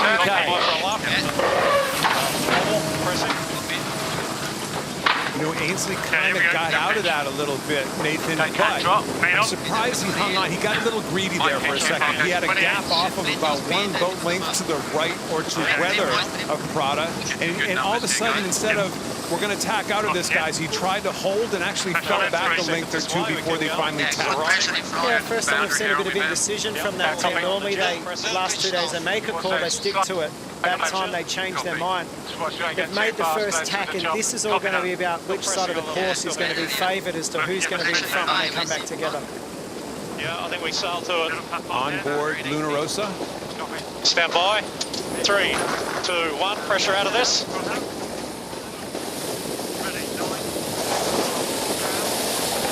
Stephen, this is what, when we always refer to the first cross, winning and losing the start is almost irrelevant. It's almost like the clock at the marks. It's almost irrelevant. This is the relevance. This is what a start sets up, is the first cross. How do you read this first cross coming up, Nathan? Get pressure on here now. Nice. Let's let them tell us all about it, but it looks like Luna Rossa might just cross. Just cross. Starboard take advantage to INEOS. Take in. Early call. Got a stucking. Take in. Ducking, yeah. My wheel. Your wheel, you can see. Yeah, he does. Clearing transom 2-1 now. Okay, yeah, we're switched now. So the real question is this boat speed that took the lead? Because they were attacked behind, you know, they've done 2 attacks versus 1, or was that a shift? And are they in phase? You know, this wind is shifting left and right out there. Shirley, what do you see on the water? Was that speed or was that pressure? Detection is in 10 seconds. I think we keep going though. Pressure okay this way, isn't it, Ben? Well, I'm not certain, Nathan, but as you say, they did one more manoeuvre and they seem pretty keen to get to that right-hand side and to get in phase. It is shifty, the wind is up and down, and remember that it's coming off the land, which is really making it pretty unstable. It has to be shifty, right? It has to be. It has completely, the breeze has taken a left turn from this morning, coming off the land. It's really an interesting part of these race courses. The boundaries and the narrowness of the course does not allow you sometimes, Stephen, to spread out and really take full advantage of a shift. But when the boundary comes, you got to tack. And so it looks like they're a nice breeze up on the top of that dark water up there at the top of the screen, Nathan. Doesn't look so bad for the Italians right now. Looks like they've taken the lead back here, but still a couple more tacks to go. And this is what's so interesting with these races is 1 minute one's in front. And you think, oh, we'll stay in phase, but no, they're just hitting the corners at the moment. They're just bouncing off these boundaries and good chance of a split at the top of the course again. Boat speed sitting around 33 knots, 34 knots of both these AC-75, so there's plenty of puff out there. Shifty though. This is definitely wind shifts out there right now, Shirley. We can really see from the helicopter big dark streaks, and you don't get 2 passes like we've just seen in such a short period of time. Not just passes, but passes with big gaps without a wind shift, right? Yeah, I agree. I mean, shift and velocity and pressure. Also, there's a lot of comms on board, so that gives you an indication there's a ton going on the racetrack. 3, 2, 1. A little lighter out of this guy, guys. My rake, my drop. Puff in 2. 1, good puff here. Starboard tack advantage would be to the boat at the top of the screen, which is INEOS Team UK, but I think that the Italians, Stephen, look well clear coming into gate number 1. So looks a little wide out of the mark to me. More attention, early jibe, guys. Stand by, very away. 2. Just like the first start of race number 2, Luna Rossa go around the top gate first, and they will be followed through, but a different mark rounding by INEOS Team UK. Last time it was a nick at 11 seconds, this time it's 10 seconds. So the big question is who is in phase with this wind? Who is sailing less distance? Who's got more breeze? Boats are just splitting the course at the moment. They're not really staying in phase. It's a very different strategy this race that both boats are playing. And when we talk about staying in phase, for those that are trying to get to grips with sailing in phase is? Well, as you would know, if you were a golfer, as you would know, puffs come in from both sides of the course. The wind strength changes, but also directional changes. So it's really you're trying to play the 2 and stay in the most amount of breeze and have that angle working to your advantage to shorten the race course. 42 knots or thereabouts from INEOS Team UK, 40 knots by Luna Rossa, PRADA Pirelli. Oh, good puff on now. On board. A little alrighty, but still got good pressure.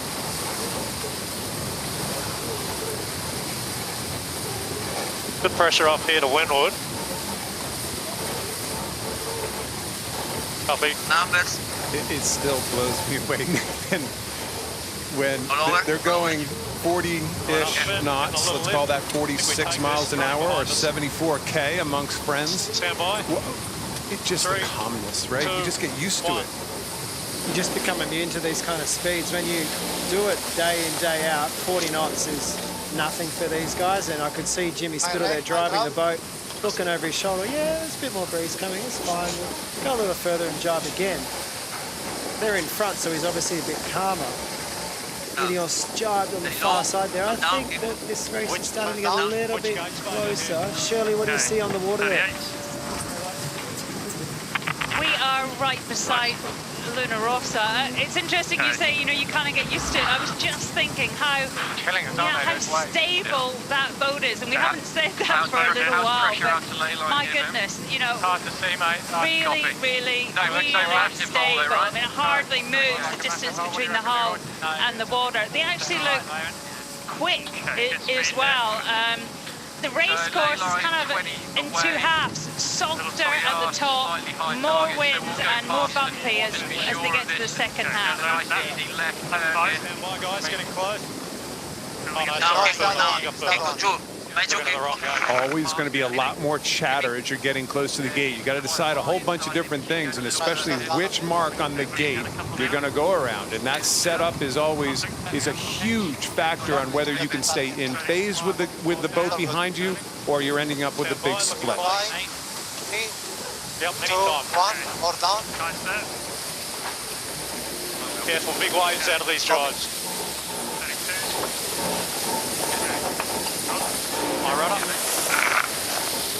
As the voice of Jimmy Spittle saying, careful, that means don't fly too high because they don't want to jump out of the back of these waves. So it's chopping up as they get further down this track, exactly what Shirley was saying out there. 17 to the left turn.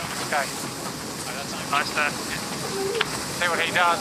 Yeah, copy. Straight, it's probably quite good. Yeah, pressure looking better just out of this 19.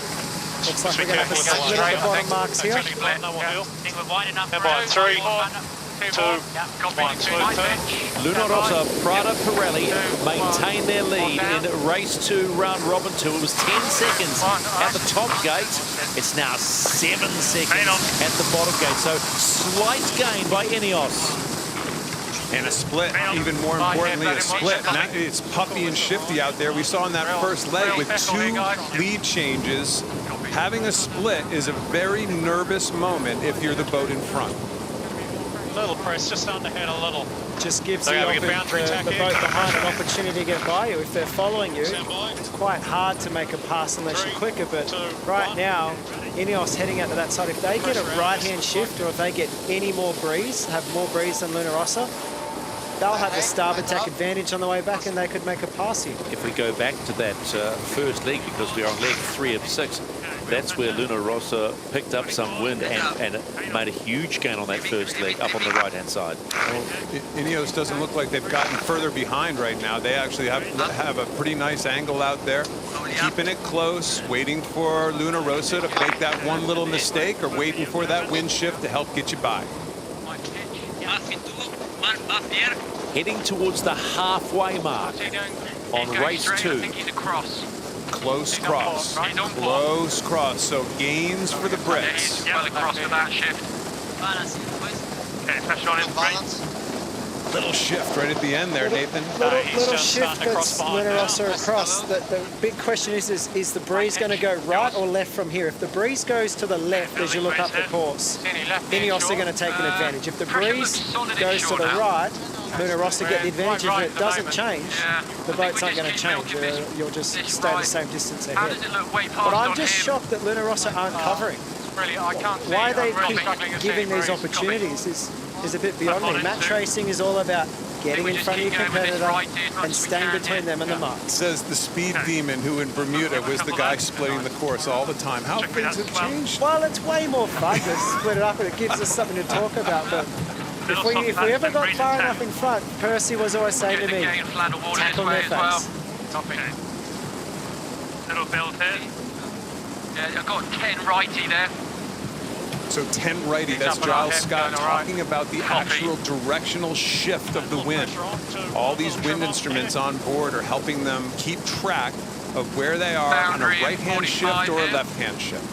Left here. So what he really needs is a left-hand shift to get back into this one. Otherwise, they're going to make a bit of a loss here. 28 to boundary. I think we just dig into it so we don't sail straight back into the righting. Yeah, copy. Left bottom free. Okay, left bottom hit.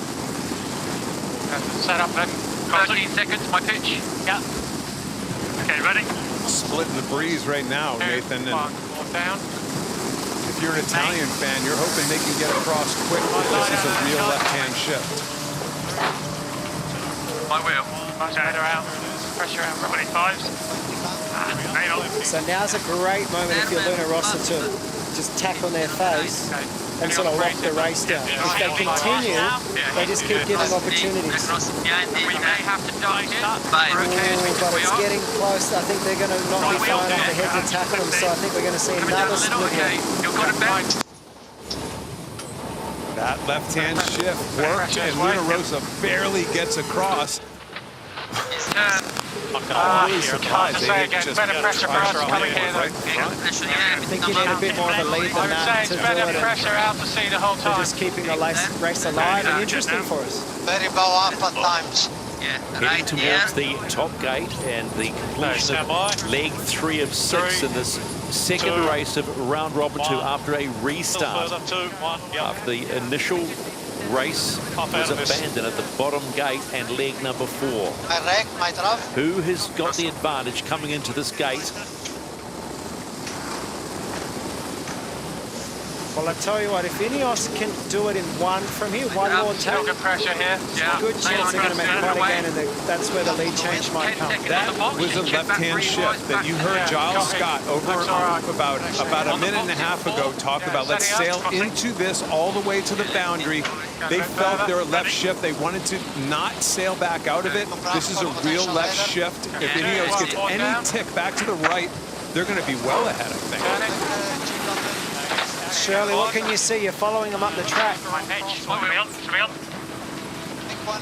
the left-hand side. Unfortunately, there's more pressure out to sea, but yet the odd pop on the left. It's not a straightforward decision anyway. Port starboard coming here. I feel INEOS have the advantage. I don't know, mate. He's tacking underneath. Copy. It's going to be a split tack, right-hand turn. Copy. Right turn, split. Your wheel all the way through. Board down now. Board down now. Board going down now. Get on the puck, Charlie. Okay. My pitch, Marco. My pitch. Go on, clear. Yeah. Here we go. Very wide. Okay. Slow the turn here. It's going to go light here. Okay. Nice. Finally, you can't talk about that stopwatch in the lower right-hand corner. Finally, we haven't seen a dead heat in a while, but Stephen, it's hard to make Stephen McIver speechless, and frankly, that just did, ladies and gentlemen.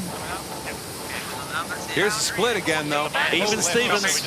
Holy smokes, another split. Listen, that was all about wind shifts. This is so good for the sport. These are 2 even boats, Nathan. These are 2 even boats that a wind shift is actually counting for everything out there in the race course. So we're going to raise, but our apologies too for some colourful language coming up at Luna Rossa. But this is a race and a half. No gap at the top gate. It was 7 seconds to Luna Rossa at the bottom gate. The top gate, leg 3, nothing. Even. But look at this, that shift looks like it's gone left, and looks like INEOS are going to make the cross here. But what I was impressed about there was their tack, their bear-away execution. That is not an easy manoeuvre to do. Coming in at full speed, dropping the foil, turning around, coming back where you came from. We saw teams struggling to do that a couple of days ago. Pulling off manoeuvres when it counts is what takes the lead here. Now let's see what Giles Scott does and how he can shut this race down and give them no opportunities. Back wave coming. Yeah, nice work, boys. Pressure going back in 10. So that's us just on intersection. He will not get to that right turn in 1. Okay, stand by. Got my pitch. Your pitch. We talked in the pre-start about Giles Scott being freed up to be a real full-time tactician. This race is showing me that that is exactly the case. He's a full-time tactician. Yeah, he doesn't have to fly the boat or drive the boat. He's eyes out of the boat. And watch him start to play match racing tactics that maybe Jimmy and Bruni can't do because they're always focused on flying the boat. I agree. Nice there. Sorry, I should have given you the pressure inside there. It was slightly better. Copy. Okay, no learn that then. He jives. He's going to do left turn. Yep. Drive up, boys.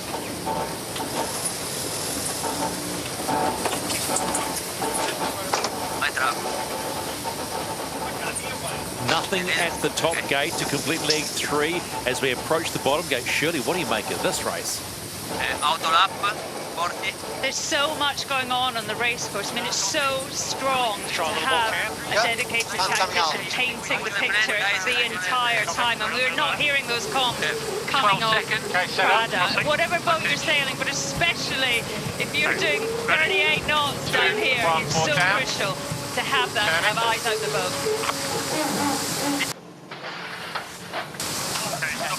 Nice there. High pitch. Nice. Over we go, one of them left. I don't love the 2 board roundups in this shop either, but happy either way. Copy. 38. You know, it's really interesting. All these races, all these race courses have been influenced by land, and that means it's going to inherently be shiftier out on the water. And that lends itself. Now, if this is a flat-out, come-off the ocean, non-shifty breeze, then the Giles Scotts of the world are taken out of it a little bit. But not in this case. And when you're in Auckland, there is plenty of land on every course, and it's all about sailing smart. And, you know, I said earlier, it's a speed race. I think I'm wrong. I think it's a tactician race. Okay, we're in.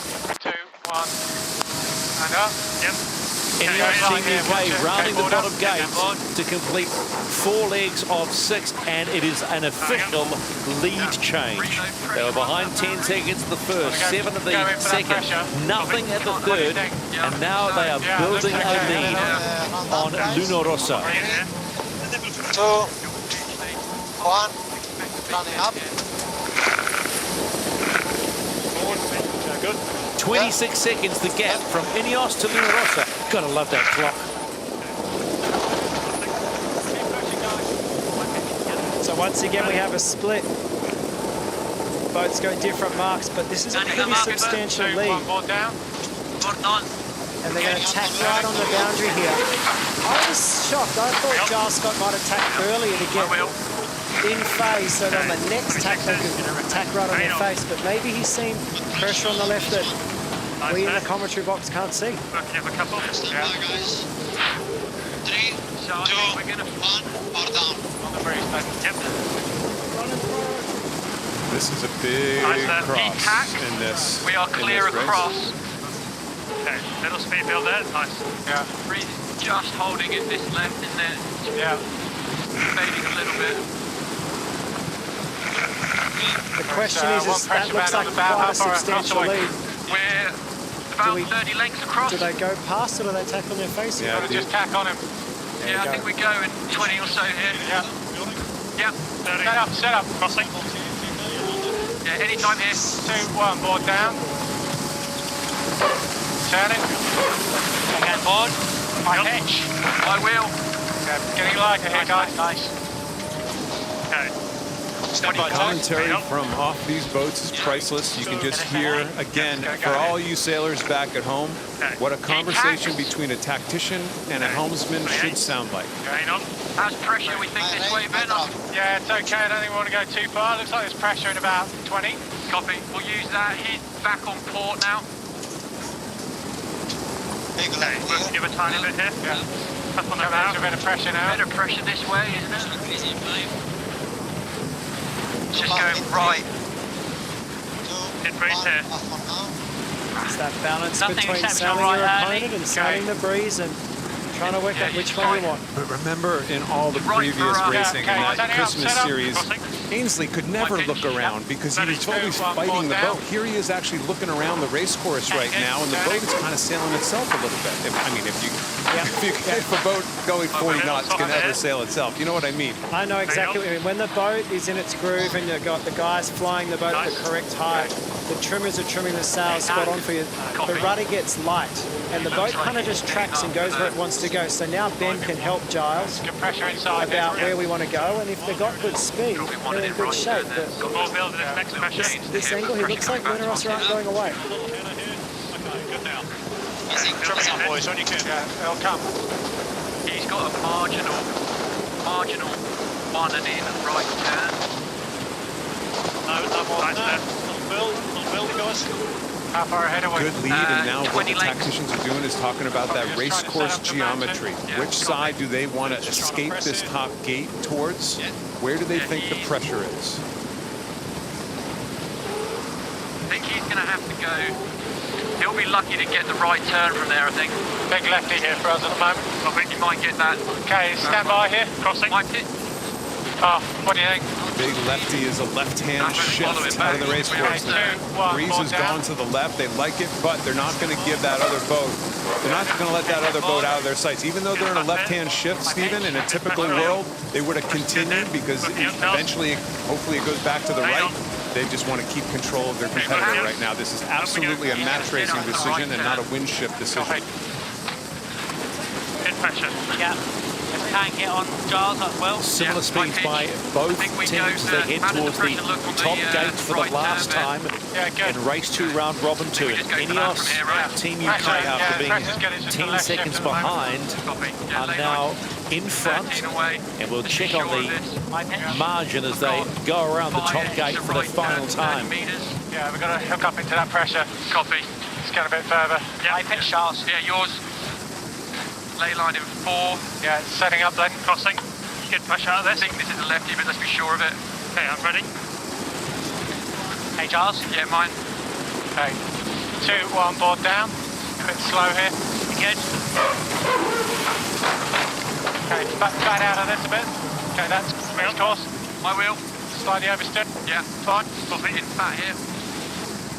Okay, nail. So when they say overstood, that means they've gone a little bit too far with the ley line, but I think they wanted to make sure they went a little bit further, get that pressure and come into the mark and avoid that tack. But in doing so, they've actually given Luna Rossa a chance to get a few metres back on here. It's all about who's going to have the best pressure out of this top half. Use that right to ease in. Little comeback by the Italians. This race is not over. This is a one-mistake race right now, Stephen. INEOS Team UK around the top gate for the final time. Their advantage at the last gate was some 26 seconds. 2, 3, 1, that lead has been cut. 12 seconds now. Luna Rossa, PRADA Pirelli are not going away. Boundary in 15. There's angle. Copy. Yeah.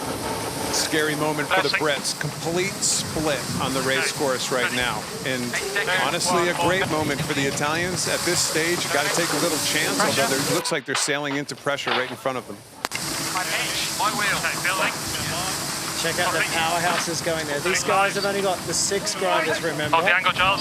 so that they can have more people dedicated to flying and trimming the boat to free up Giles Scott to make these decisions. So bet you they're lucky, they're happy they've only got one race today, those 6 grinders.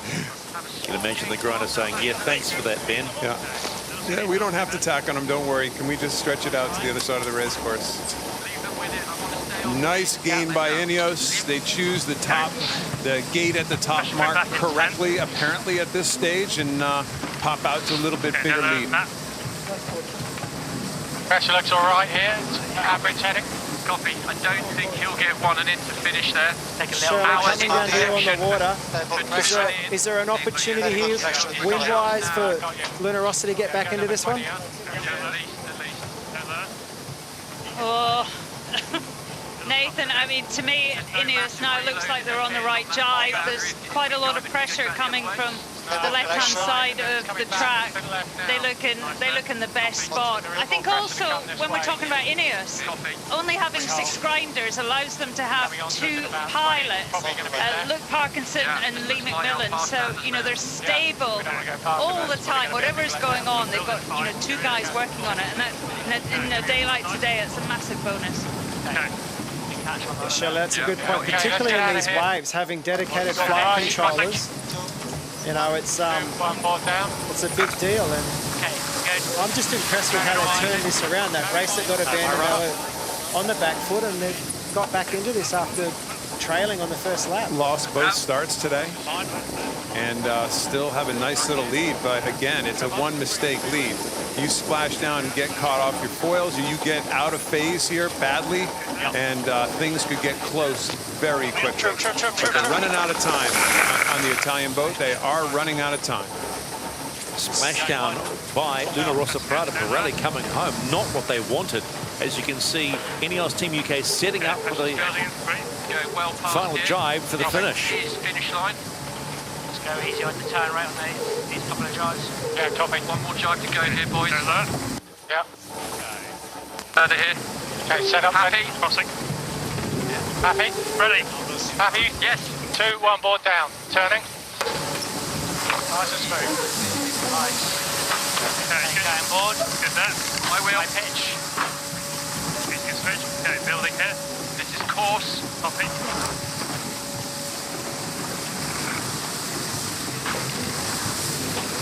Okay, down and touch. One and in, Stephen. Looks easy now. Take her home. Okay, 2 more turn up. So after a restart and a reset, it's turned into a peach. Okay, awesome. For INEOS Team UK, they go 4-0 in the PRADA Cup Challenger Series. Okay, turning up. Nice work, gents. Very good one, guys. Come on. Awesome effort, lad. And in come Rossa. 18 seconds the margin. And now they have to rethink because they've got another race to come. But boy, oh boy, INEOS 4-0. 3 passes in that race. As a fan of sailing, that's all you can ask for. Blowout victories are no fun to talk about in the booth, Nathan, or no fun to really watch, no matter how fast the boats are. This is boat racing. These boats have all gotten really close in speed, and a 3-pass race is reasonably rare and a lot of fun. Yeah, it didn't look like there was a huge speed difference between those two boats. It came down to who was picking those shifts, executing the manoeuvres, and hats off to Giles Scott, Ben Ainsley, and the whole crew for pegging that one back.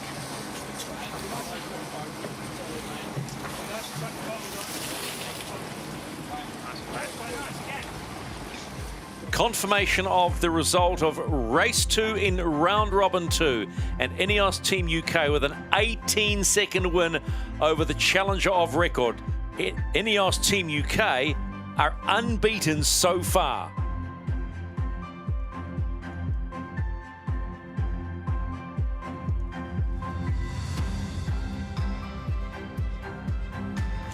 Well, this came back to that pushing versus leading moment in time. And again, Ben Ainsley decides to go beyond Jimmy Spithill, who is the starting helmsman here when they're on starboard tack, go beyond and decide to start pushing back toward the line. That means he thinks that Spithill is probably a little early and vulnerable.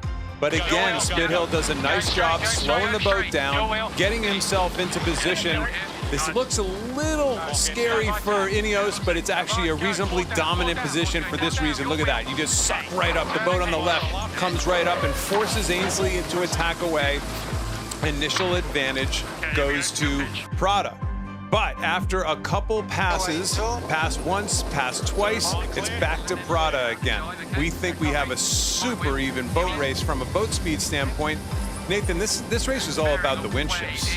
It was about the wind shifts, and it was about, if you're in front, trying to get in phase, you know, staying close to the other team. And this is the moment here where Rossa don't have a big enough lead to tack. INEOS are on a left-hand shift. They're on the lifted tack. They're doing less distance. That's critical in these races. You've got to get in phase with the wind speed and the wind direction. And as we get to the top, well, what do we have? We have a dead heat. But this maneuver is what impressed me the most. The tack, rolling into a bearaway and going back where you came from, where you made that gain, setting up the split, and now it's Mother Nature, you know. Is it the left side of the course, the right-hand side of the course? Who's going to come out best out of this? And as we go further down the run, you'll see what happens, that INEOS have taken the lead. And at this moment now, get a bit further. It's just a balance. Do you sail the competitor or do you sail the wind? And they mixed it nicely. Came through the finishing line with a nice, comfortable win in the end. Nice. Getting more down. 18 seconds, the race win for INEOS Team UK. Thumbs up, congratulations, back slaps, why not? On a day where the wind conditions have been all over the place, they have controlled it in race number 2 and are simply 4-0.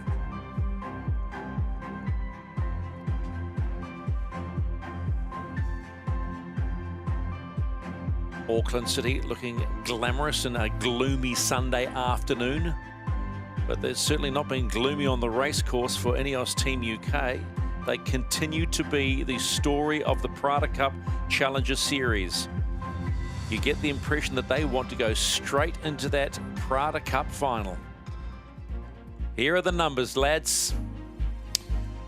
I was going to predict we saw really close boat speeds. I'm actually a little surprised the UK boat speed downwind especially, but it's distance sailed, right? Wow, distance, yeah, so it's the downwind boat speed that really made the big difference here, Nathan. The distance sailed actually was a little more for the Brits. These are surprising numbers. That downwind boat speed really kind of looks like that's the only telling number of the whole group.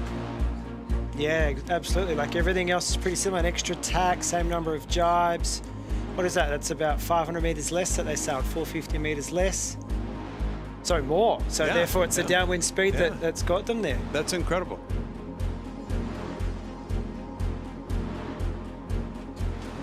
So as we look at this, the Brits are the yellow-orange line and the green line are the Italians. We see the highs and lows of the speeds, and that's what we're looking for, the highs and lows. Are there any dramatic differences between those highs and lows? I think as the boats get more stable and we don't see big mistakes, you really see kind of a even boat races. In fact, but the Brits had a slightly higher average, that dotted yellow line, a slightly higher average boat speed, and therefore that's the win. And it was that downwind boat speed that we were talking about. That downwind boat speed proved to be kind of the dominant factor in the race for the Brits. Let's take a look at the key moment, because this will make you smile, and that Browning at the gate when INEOS caught up too. Well, here, the telling sign here was the incredible, as Nathan called, the incredible tack bear-away maneuver they did. But watch the boat speeds in the lower left-hand corner. The Brits do this really hard maneuver and actually round the mark, going essentially the same speed as the other boat. So not only did they do this really difficult maneuver, but they rounded with pace, and they were in a proper wind shift. They were in a good wind shift, had good pressure, and they were crossing next time the two boats came back together again. 2, 1, 4 down. Okay, look, you have a switch now. Can't see, I'm really struggling to see anywhere he's coming.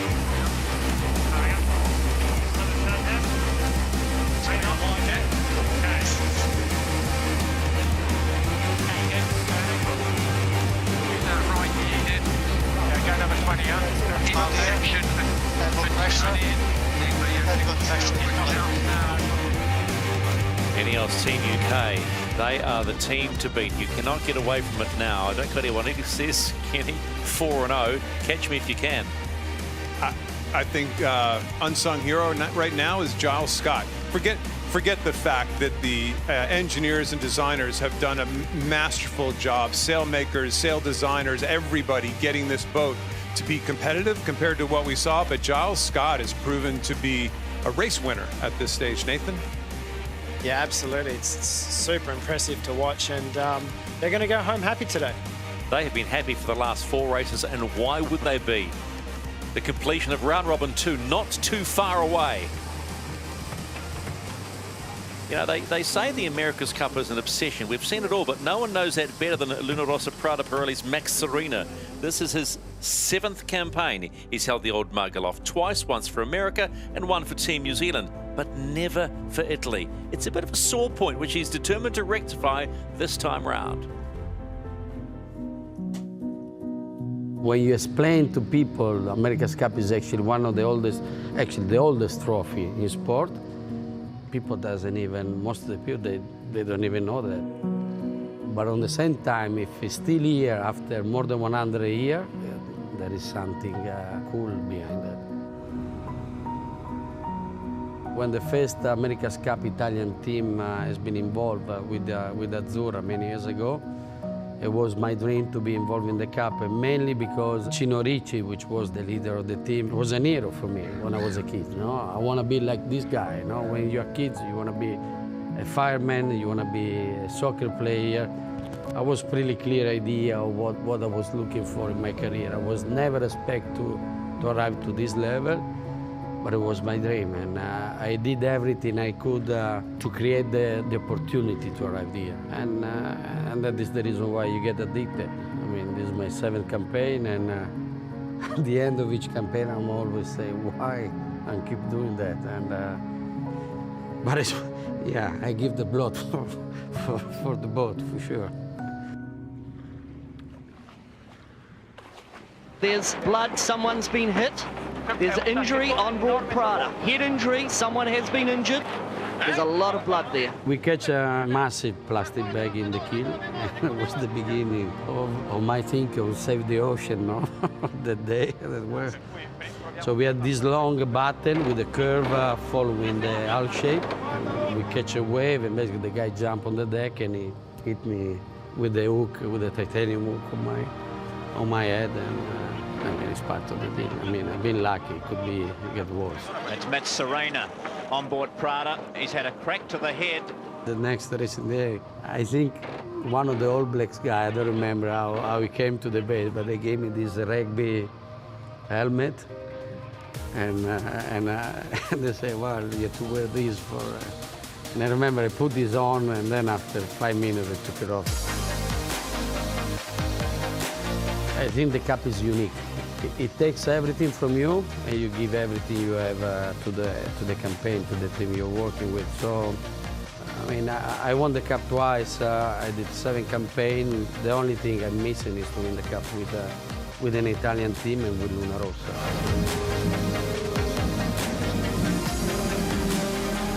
It will be a closed loop. Now you close a circle. At the moment, I'm nothing. I won with another team, which is great, and it's been an amazing experience, both time with Team New Zealand, with Oracle. But to be real and to be a real win, I want to win with Luna Rossa. The passion oozing out of that man on the tender boat at the paws of Max Serena. So Luna Rossa, Prada, Pirelli, they're doing double duty today, Kenny. They haven't bagged one, but they need to bag another against American Magic, which isn't too far away. Triple duty, right? I mean, yeah, of course. They had one race that was over 2/3 of the way done before 2/3 of the way done, exactly 2/3 before it got bagged. So, oof. Hope the gym has been good to these boys over the last couple of years, because they're going to need it in this next race. A little over 15 minutes to go to race start for race number 3 in round robin number 2 to complete that round robin phase, with American Magic up next against Luna Rossa. As you heard Nathan and Ken talk, one of the key men for INEOS is Giles Scott. In the past, the INEOS tactician was one of Sir Ben Ainsley's fiercest rivals. Now, he's a valued teammate, and just like his boss, he's determined to help make history and bring the old mug back to Britain.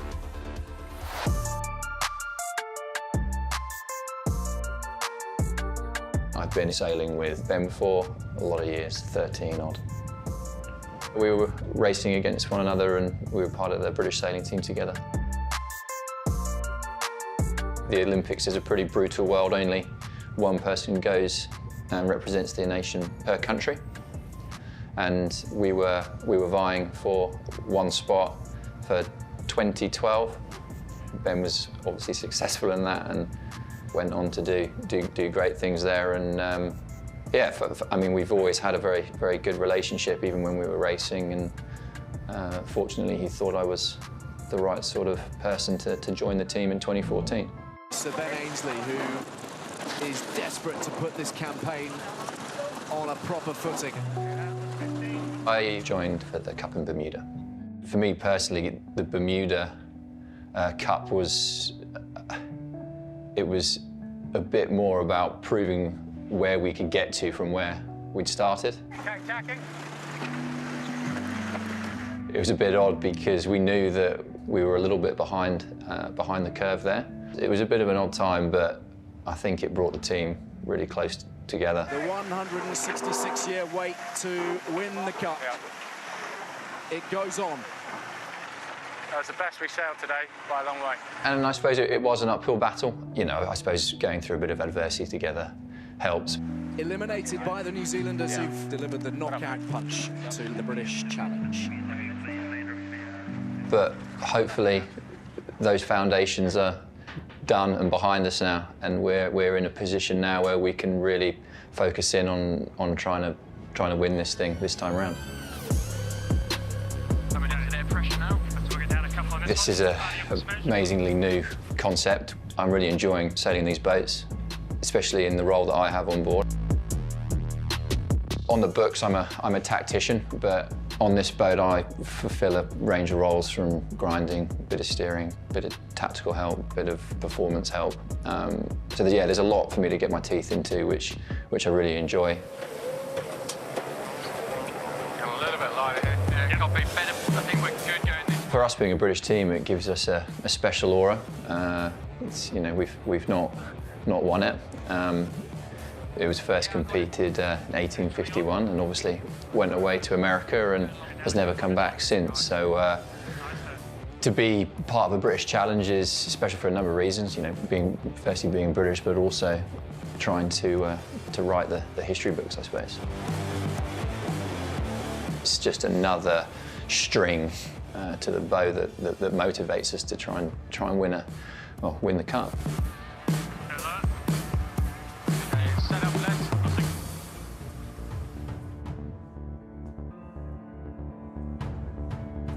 Giles Scott, we've just been listening to, huge influence in the last race win by INEOS, Nathan Outridge. Yeah, massive, having a guy like that on the back of the boat, helping steer the team back into that race. You know, they had the work cut out for them, and Giles stayed calm, picked a couple of shifts, got them back into the race, and man, love to have him behind me when I'm driving a boat. There's really nothing else to say. Unsung hero of this event so far is Giles Scott. And that is why INEOS Team UK are 4-0, and the team that you can see on your screen right now, American Magic, are, as we would say, under the cosh, 0-3. They are heavily backed. We're heavily favoured coming to the PRADA Cup, and they have got a big task in front of them today. Is that a Luna Rossa as well? They're the challenger of record.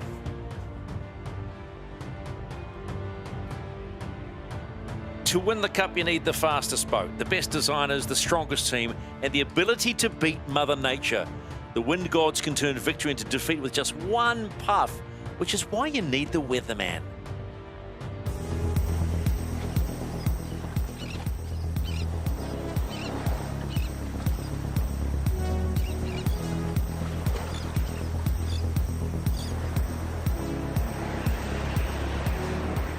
Everything this team does revolves around the weather. So from the training to the design to the actual competition itself, every aspect is touched by meteorology. And we play a pretty critical role in kind of sorting through the weather and making sure the team is taking advantage of it to the best of their ability. Boats need to be optimized for the most likely weather conditions. And so my role is to develop that history, that wind history, to sort of optimize the focus of the design of the boat to the wind conditions we're most likely to see here in Auckland. The weather here in Auckland is complicated because we have lots of terrain to deal with and a relatively small landmass, and it's kind of a north-south strip, and the prevailing westerlies are going across it. So weather crosses this country very quickly. Things change very quickly, and also we have the mountains and the Rangitoto, the volcano, which is smack dab in the middle of the course area. So the winds here swirl about, and they are pretty complicated. Well, it's basically the two predominant winds, which are southwesterlies and northeasterlies. On northeasterlies is quite geographic, especially just channels around and bends through the Rangi Channel and through North Head.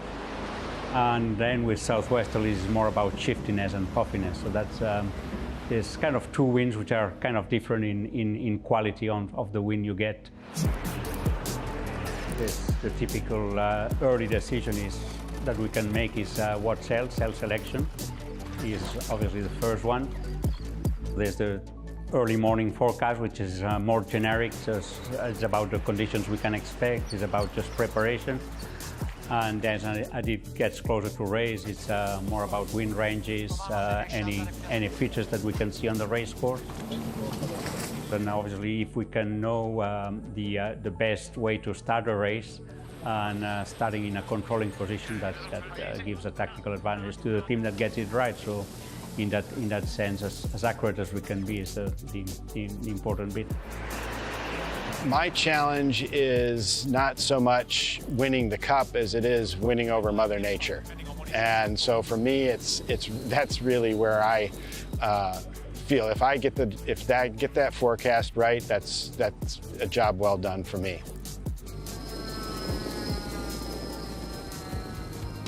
The weather plays its part, and it also plays the part in what jib decision you are going to play with in the race. And it looks like American Magic is making a late change. We'll follow this one with interest.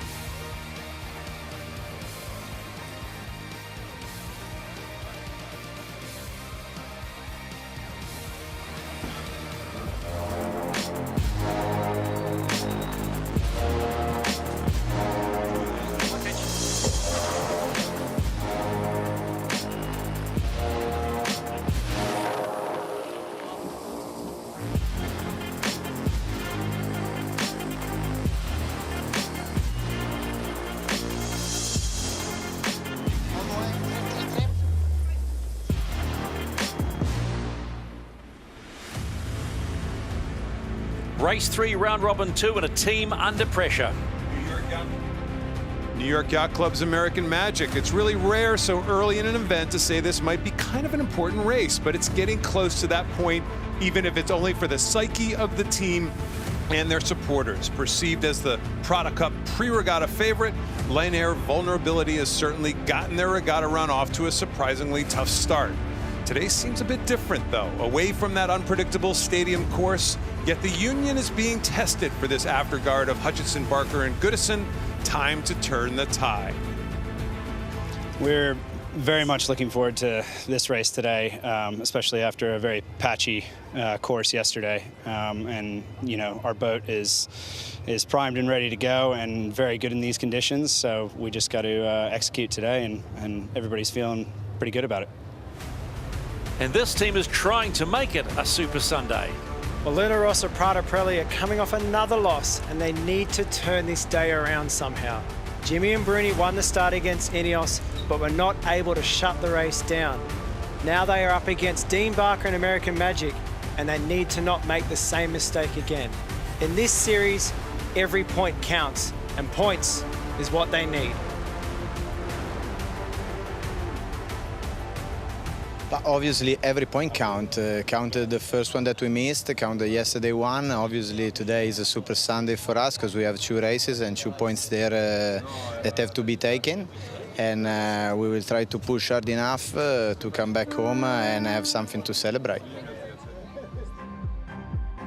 It is the race that will complete round robin phase number 2, race 3, American Magic, and the challenger of record, Rossa, PRADA Pirelli.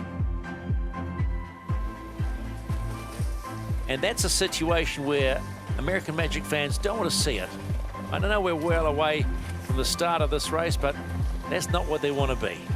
They don't want to be becalmed. I actually want to go down to Shirley Robertson in our chase boat because Shirley, really late change on the jib for American Magic. What did you make of that? Well, we just watched that feature on the Weatherman about the meteorologist that the teams have. You know, it's a big decision, but they're getting data from probably the other side of the North Island. They know what's coming, and they're leaving that decision as late as possible. This is a big race for this team, Stephen, where, you know, the last race was a real vindication for a lot of the decision-making on the British boat. I mean, the fact that they decided to design the whole drivetrain to free up their talent. On this boat, they've done the opposite. I mean, I'm really hoping that they come out and show the talent that they've got, that we hear good communications, good tactical decisions. But this race course is difficult. We've seen that, and it's about joining the dots. It's about sailing well. It's about getting your head out of the boat. Thank you, Shirley. Well, here we go. Kenny, American Magic, they are a team under pressure. There is no denying that. What do you want to see today from this boat? I want to see a good start, first of all. Good start. Just strong decision-making by Dean Barker in the start. He has struggled to get off the starting line, albeit it's been, you know, light, weird conditions, but timing hasn't been perfect at times. Let's see a good start and then let the boat do its thing. On the other hand, Nathan, you know, Luna Rossa, we make a lot of, hey, the physical part of they just sailed, but now they know the race course right now, right? They know the race course better than anybody. They just went around it, so they should have a pretty good idea of what they're looking for to try to stay in phase with the wind shifts. I'd almost think they've got the advantage. They've done 1.5 races, and they know where the shifts are, whereas American Magic, well, they've just been watching. They've just been, you know, hoping that they can work it out. But I think there's a bit of an issue with Luna Rossa. I think they're having some software issues right now. I've been hearing them trying to communicate with the race committee. You heard Jimmy Spittle a moment ago saying, where is the race start? 2 minutes and 19 seconds and counting. It'll be American Magic with port entry, Luna Rossa with starboard entry, and American Magic allowed to enter at 2 minutes and 10 seconds, and 2 minutes, of course, for Luna Rossa. Both boats are way out of position right now, aren't they? Wow. We really wanted Dean Barker to be on time on this when he's anything but on time. Over 20 seconds late, but the amazing thing is, well, yeah, Luna Rossa, we're going to see a dial-up. We could see an easy starboard tack, the boat on the right-hand side on starboard tack. Coming. Oh, tripping over themselves. Ready, flag. Flag. Oh. Down. Coming back up, coming up. Protest by the Italians. We're going to see the Americans in trouble here right now, is my guess. But Luna Rossa off the foil. Big traveler Take off. Forget about him. We just take off. Again, please. Yeah, take crossing. Big easy. Another bad pre-start entry by American Magic. 3 in a row now. Both boats are off the foils. Stand by. Bearing away. Ports down. Who can get up on the foils first? And there's plenty of breeze out there, and Luna Rossa already is. Tack on ley line, probably go. Something's going on that American boat to have them so out of sync coming in, and no penalty. So they must have deemed that Luna Rossa was moving and didn't give the other guys the opportunity to stay clear, but I'm shocked at that. Well, now that both boats are up on foil, even still, you know, American Magic are up high. They're going to jibe into position.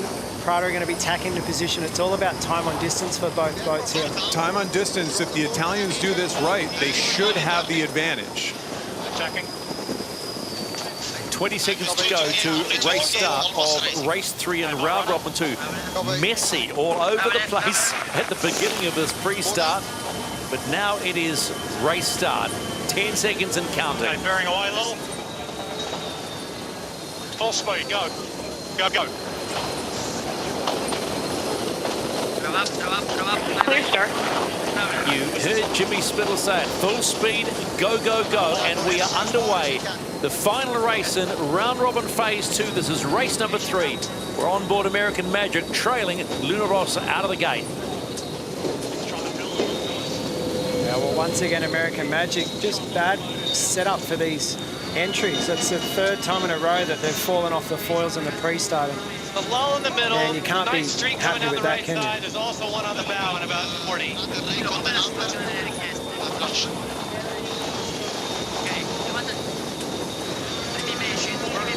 Little drag race, American Magic hanging in there in a really vulnerable spot, but eventually Prada has the ability to tack. They're going to go into this zone, and the Americans have to give them the opportunity, but oh, they're Looks like he tacked early. Tacked early ahead of the boundary with confidence that they were going to make that cross. One more down. And turning. These races are showing to be more interesting by the moment. They're fooling us both here, Nathan. Fooling each other as well while they're at it. Why would the PRADA boat have tacked early there? I don't quite understand. Okay, I got a theory. Maybe they're still struggling with software. That's all I can say right now. I did hear them chatting before the start that maybe they're not confident in their boundary software and they're trying to do it off the lights as opposed to software on the boat. That's my only thing I can think of. Shirley, you're on the water. How does it look from your perspective at the moment? Yeah, I think you must be right, Nathan, because we're on the left-hand side of the course. It's a massive, big, flat crowd. There's lots of wind. The wind has gone left also. It's almost like a sign on the water, you know, go left. So I'm sure they must have some sort of issue. So, Shirley, they've given up this left-hand side of the track and effectively given the strong side to their competitor. It looks like American Magic have taken the lead. You can see in this picture overhead, dark water, both boats are in it, but Lunaros are about to sail out of it. You know, it's lighter at the top of our screen. And breeze is up, you know, we're reading, what, 16, 18 knots on the boats here right now, so it's definitely windier than the race we had before. Nathan, this is more wind than we've seen for a long time, and it's really dark over the land. I think maybe even more wind to come from that left-hand side. Tight cross coming here. 4 down and turning.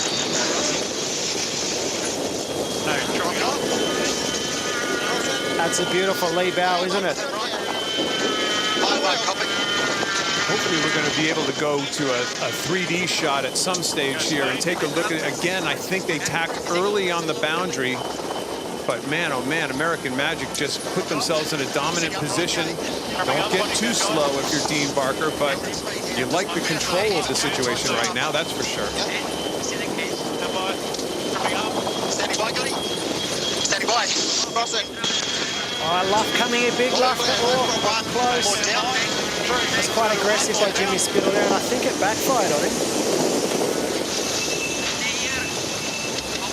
I'll stay here, Goody.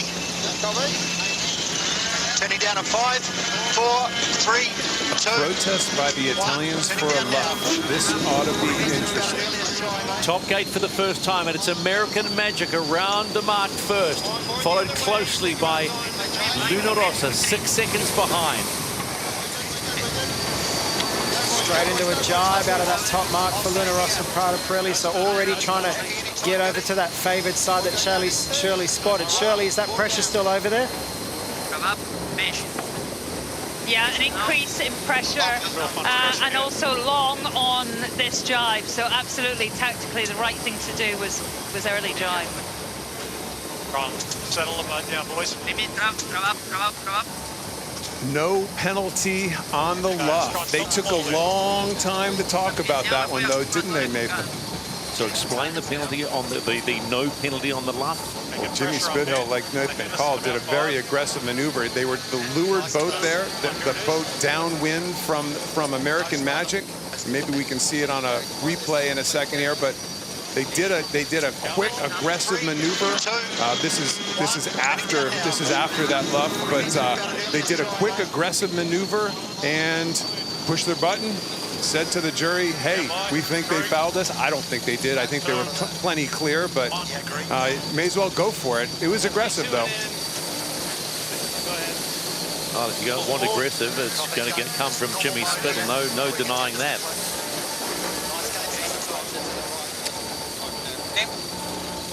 So the early jibe doesn't look like it paid off. It looks like, if anything, they've lost a little bit of distance. And let's just go back and have a look at the replay once again of this luff that happened on the first beat. So Jimmy Spittle to leeward here. To the right. He has the right of way, and he's going to come up quite aggressively here in a second. Here he goes. He starts coming up, trying to luff Dean Barker. Boats don't get close enough. I'm thinking that's why the green flag came eventually. But that little luffy, you see him coming up. Listen on board.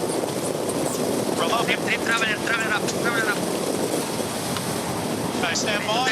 I don't know. I think he was clutching at straws there, to be honest. That's called a Hollywood. That means you're kind of acting into that one, and you're hoping to fool somebody. We didn't get fooled, that's for sure. The jury, Richard Slater and his team clearly made the right decision there. Look at that rain on the onboard shot. There's plenty of rain coming across the course. Surely we're going to get wet out there soon. We're getting wet. I can confirm we're getting wet. And more, the wind's gone more to the left, so it's been really hard for American Magic to get back over. Just watching them jibe now. They made a good gain. I mean, they have been fast on this downwind leg. Probably JK. I like how you said we getting wet. We're a team. 2, 1. Here we go. Bottom gate for the first time, and American Magic in conditions that are challenging everyone. Getting around it. It was 6 seconds at the top gate. Building speed here for the tack, 20 to boundary. And 13 seconds at the bottom, so they've made a wee gain. One board down. Both boats rolling straight into attack out of the bottom arc. Dean Barker here, along with tactician Terry Hutchinson, will be not letting them get a sniff into this race. But having said that, bit of leverage out to the right-hand side for Luna Rossa. Any right-hand shift now is a gain for Luna Rossa PRADA Pirelli, and they could be back in this one in a jiffy. Surely it's from our vantage point, though, all kidding aside, it looks squally out there. Little rain squalls, big wind shifts. Is there anything that's predictable at this stage? Well, it's the left-hand side of the course. It's raining and it's dark and it's windy and it's sunny on the right-hand side. Got lots of weather here in New Zealand. I can confirm that. Yeah, I don't know. I mean, you would think you would protect the left-hand side where the rain is, but we'll see how it rolls. Tactician Terry Hutchinson also in his grinding duties. There's been plenty of that has been made of this. If he tacks here, Terry, do we lead him back to the left? There's Dean Barker asking him his decision. You're strong, getting stronger left. Where do they want to go on the race course? Big left shift at the moment. Yeah. Much better both speed mode. He's struggling with his comms, I think. Dean keeps asking him questions. I didn't see Terry's lips moving there, so it's like he doesn't hear him. Either he doesn't hear him or he's thinking hard about it. Took his sunnies off. He's trying to get a better look. Yeah, I think his comms are out and we're not hearing them probably. Now, so I'm happy where we are. Yeah, he's boundary light on, standing by, goody. Luna Rossa very close to that boundary on that far side. Boundary penalty Italy, boundary penalty Italy. There you go, out of bounds. That's going to be expensive. That's not what you need when you're behind. It's going to be fascinating to find out after this race is over whether their comms Italy, you have about 1 boat length to go. Are working. We've seen a couple shaky situations where including the very first tack of the race, penalty clear. where Luna Rossa tacked in kind of a weird spot, and it almost kind of looks like you called, Nathan, that they don't know exactly where the boundary is on that onboard computer. Well, it definitely looked like on that first tack that they tacked too early, and they really sort of handed the advantage of that left-hand side of the course to American Magic. We see in the background here, American Magic steaming out to the left-hand side of the track, over to that pressure and to the good, strong pressure on the left-hand side of the course. You think about attacking around as Ripping well. upwind at the moment. Okay, standing by here. We're getting close to the boundary. Yeah, copy. 2, 1, board down. Turning. Really nice pressure here. Very easy enough this hole. Heading towards the halfway point in this third race, the final race in round robin 2 between American Magic, desperate for their first win of the PRADA Cup, against Luna Rossa, who have 1 in the bag, and are hoping today to pick up another 2, but beaten by INEOS in the earlier race. I think about an early dive. Copy that. But I've got to say one thing. These crews are working hard. Super hard. And that left side of the race course, like Shirley called, clearly dominant. Follow the rain squall when in doubt, and that's apparently what these guys have done and developed a nice little lead. Pace it up. Pacing it up, copy. Little ease on the jet, please. Keep coming down. Rounding in 3, 2, 1. American Magic at the top gate for the second time. They led by 13 seconds at the bottom. Have Luna Rossa made any gains on the upwind leg? Touched 48 knots going around that corner. Nearly 60 miles an hour. I think Chicago, he looks like he's gone light over there. Yes.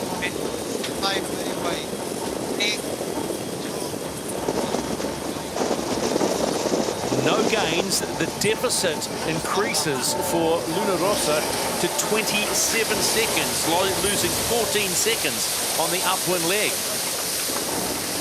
That was all that left-hand side. Dean Barker, Terry Hutchinson just protecting that side. They went around the bottom arc, went further, got onto the boundary, and every time Jimmy and Bruni tried to get back out to the left, they just face them, just send them back to the wrong side. And if you keep sailing like that, you're not going to let them have a sniff.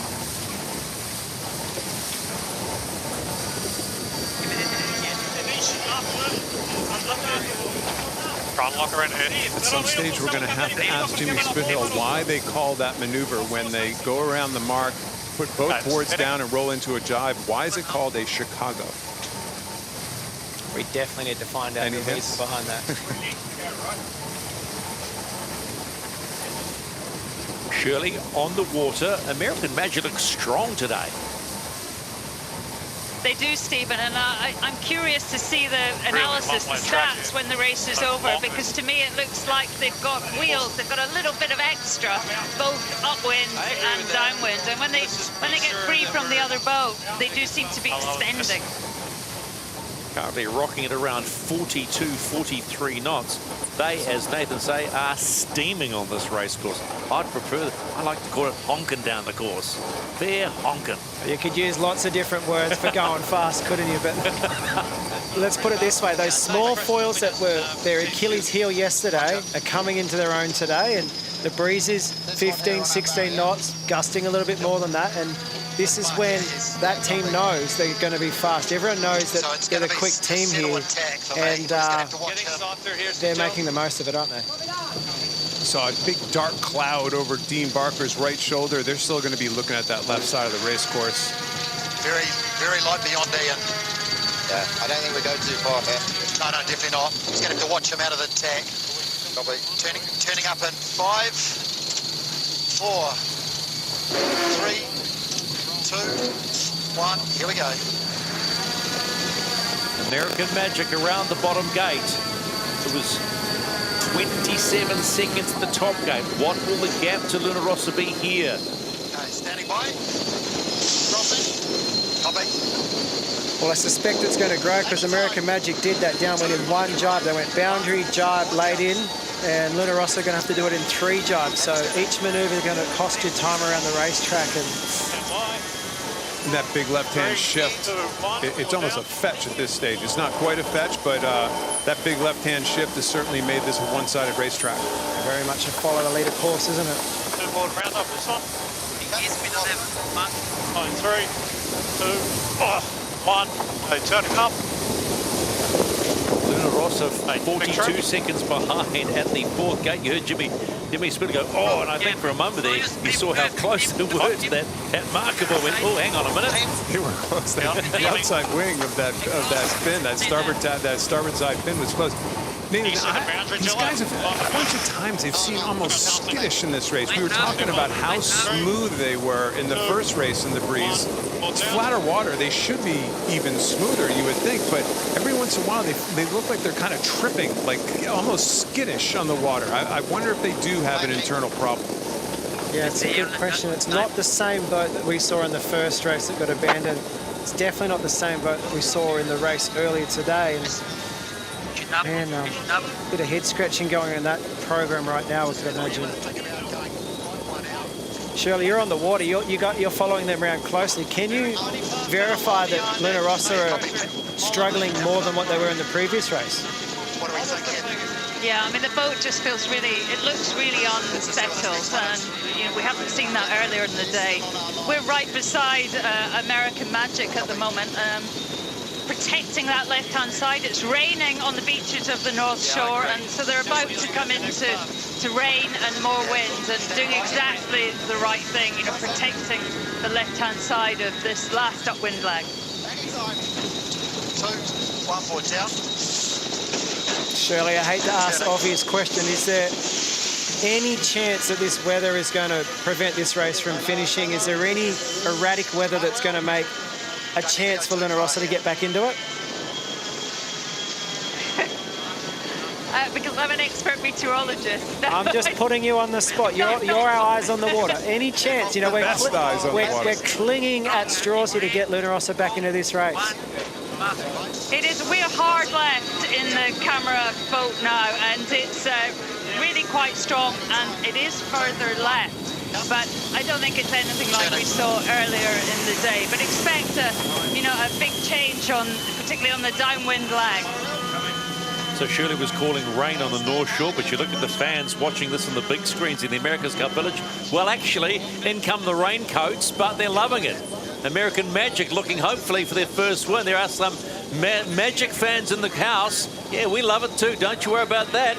Stay dry, though. Heading towards the top gate for the last time. 35 knots, American Magic.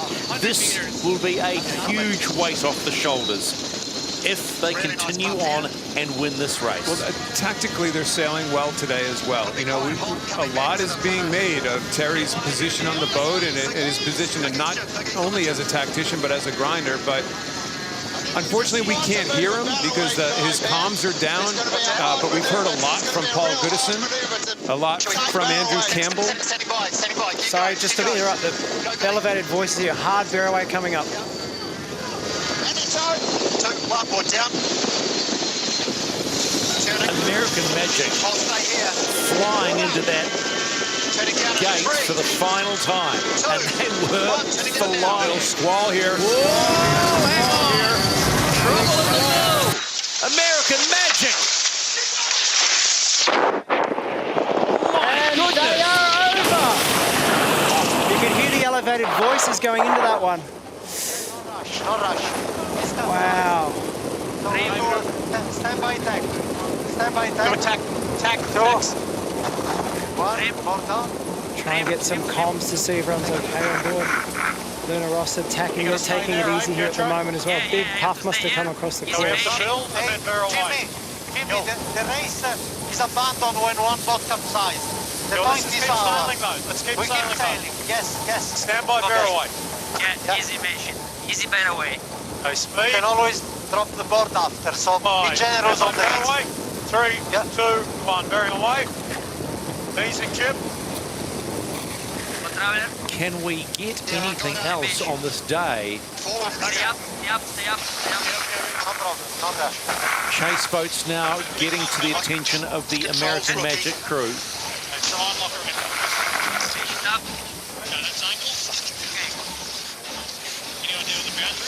I can't get it. Should be fine, right? In this Traveler, you mentioned easy traveler, Jimmy. Yeah, copy. Easy traveler.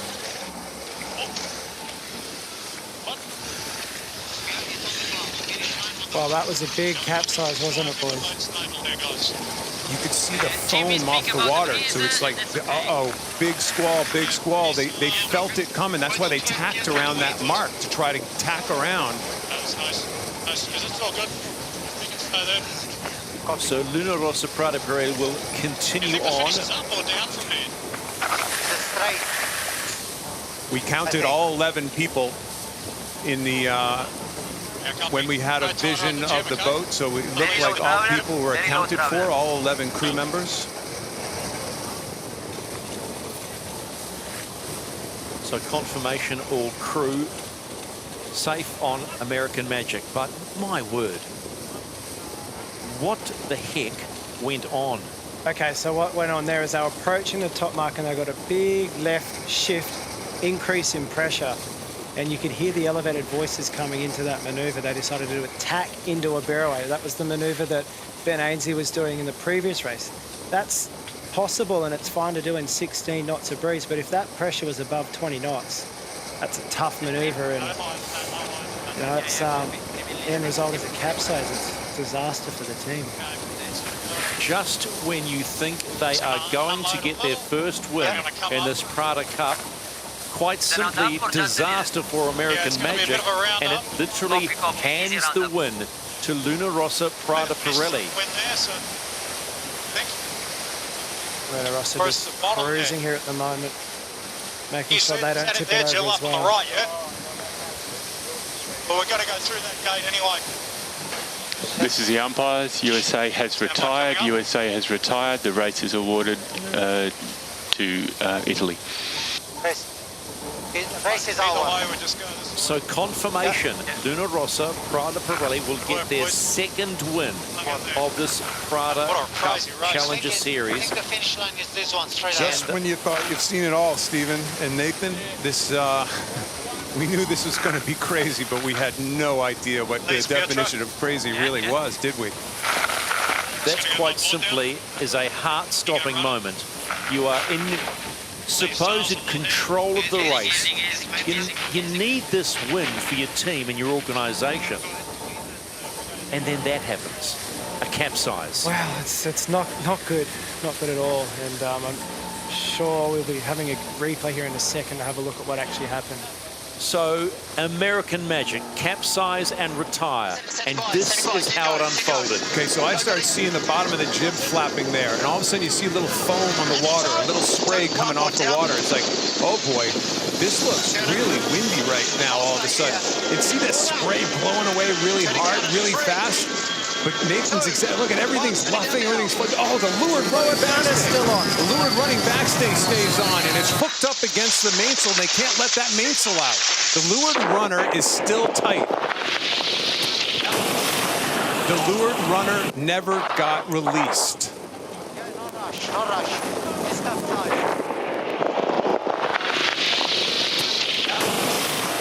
You see the main looks like it's pinned on, so it's hard up against that lured runner. The lured runner is the thing that keeps the rig in check, and the thing we keep talking about, Luna Rossa want to get rid of them. It's that dark water coming across right there. They're in pressure.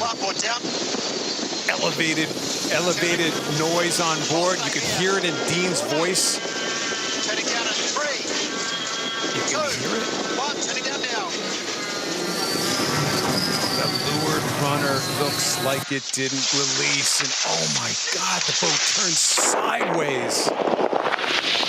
So essentially an inability to release pressure on the mainsail and say, pop, you're over. Sure is what it looked like to me. Nathan and I both picked it up. The mainsail was kind of big curvature right around that shroud that goes towards the top of the mast. But the big question I have is, as they're approaching that mark, the easier, safer manoeuvre would be to bear away and jibe. Instead, they did the hard manoeuvre, and I think I heard Paul Goodison say, this is going to be a difficult manoeuvre, guys. You know, the tack into a bear away. What you would do if you had a bit more time is attack, extend, and then bear away. Here we go, see them bring it up. So, once again, It's going to be a hard manoeuvre. It's going to be a real hard manoeuvre to take the barrel away. Standing by. that's the voice of Paul Goodison's trying to talk him out of it. He's trying to talk him out of it. And it's out. 2, larboard down. Turning. I'll stay here. Board up. Turning down at 3. 2, 1, turning down now.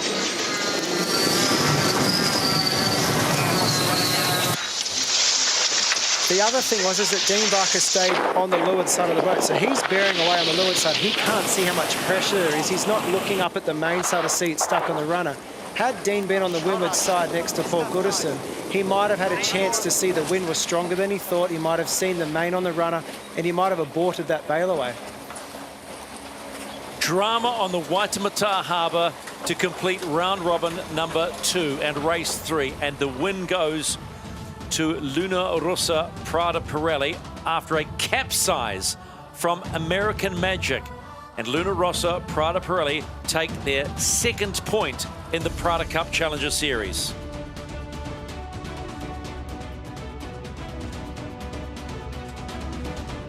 I'm a little gobsmacked. We thought this was going to be dramatic racing, but not as dramatic as that. You know, the debrief of this, Nathan, is always brutal, and there's a lot of questions that I have. You know, Goodison was clearly trying to rationally say, "Are you sure you want to do this?" I'm going to interpret it. Are you sure you want to do this maneuver? When someone's saying that's going to be a hard maneuver and they're shouting it, and then they're like, "We're attacking." He's like, "All right, I'll go to the other side, guys." Man, it's going to be a fly on the wall in that team debrief tonight. Man, tough day. Okay, let's take a look at the standings of the PRADA Cup Challenger Series at the completion of round robin 2. But what a way to finish. And as you can see, INEOS Team UK maintain their perfect record. Luna Rossa, PRADA Pirelli have picked up a second point on the back of American Magic's capsize, still searching for their first win. We move in towards next weekend.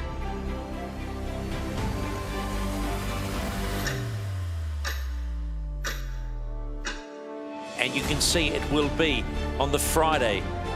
INEOS Team UK against American Magic, and then it'll be Luna Rossa, PRADA Pirelli against INEOS Team UK. The one thing that we must remind you of what happened today, all the crew on American Magic are safe and accounted for. Safe and accounted for, but my goodness, if a team needed a whack on the jaw that they didn't want, they got one today. Really unfortunate. Back to the drawing board. It's going to be a long 4 days, but you know what? On the bright side, they were going good today. So we got to take something out of this. Exactly. Right up until that moment, those guys sailed well. They were fast. Tactics were great, and it's amazing how just one small error can trip you up. But tomorrow, it's another day. They're going to be debriefing this whole weekend, and they'll come back next weekend fighting. So that is the scene at the end of the round robin phase number 2 in the PRADA Cup Challenger Series. A capsize from American Magic, denying them a first point as they finally get up. And boy, that is a marvelous thing to see. You guys, they got water in that boat. That boat is really low in the water right now. There is a lot of water inside that boat. They're going to have pumps in there quickly. Something has gone badly wrong with Patriot. Luna Rossa, PRADA Pirelli get their point. They win this race, and now there is a lot of work to be done. Fast for American Magic. What a day it has been. American Magic finished with a capsize, and INEOS Team UK finished the round robin series, still the only unbeaten team in the PRADA Cup. We'll see you next weekend.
Today's America's Cup Racing is brought to you by PRADA.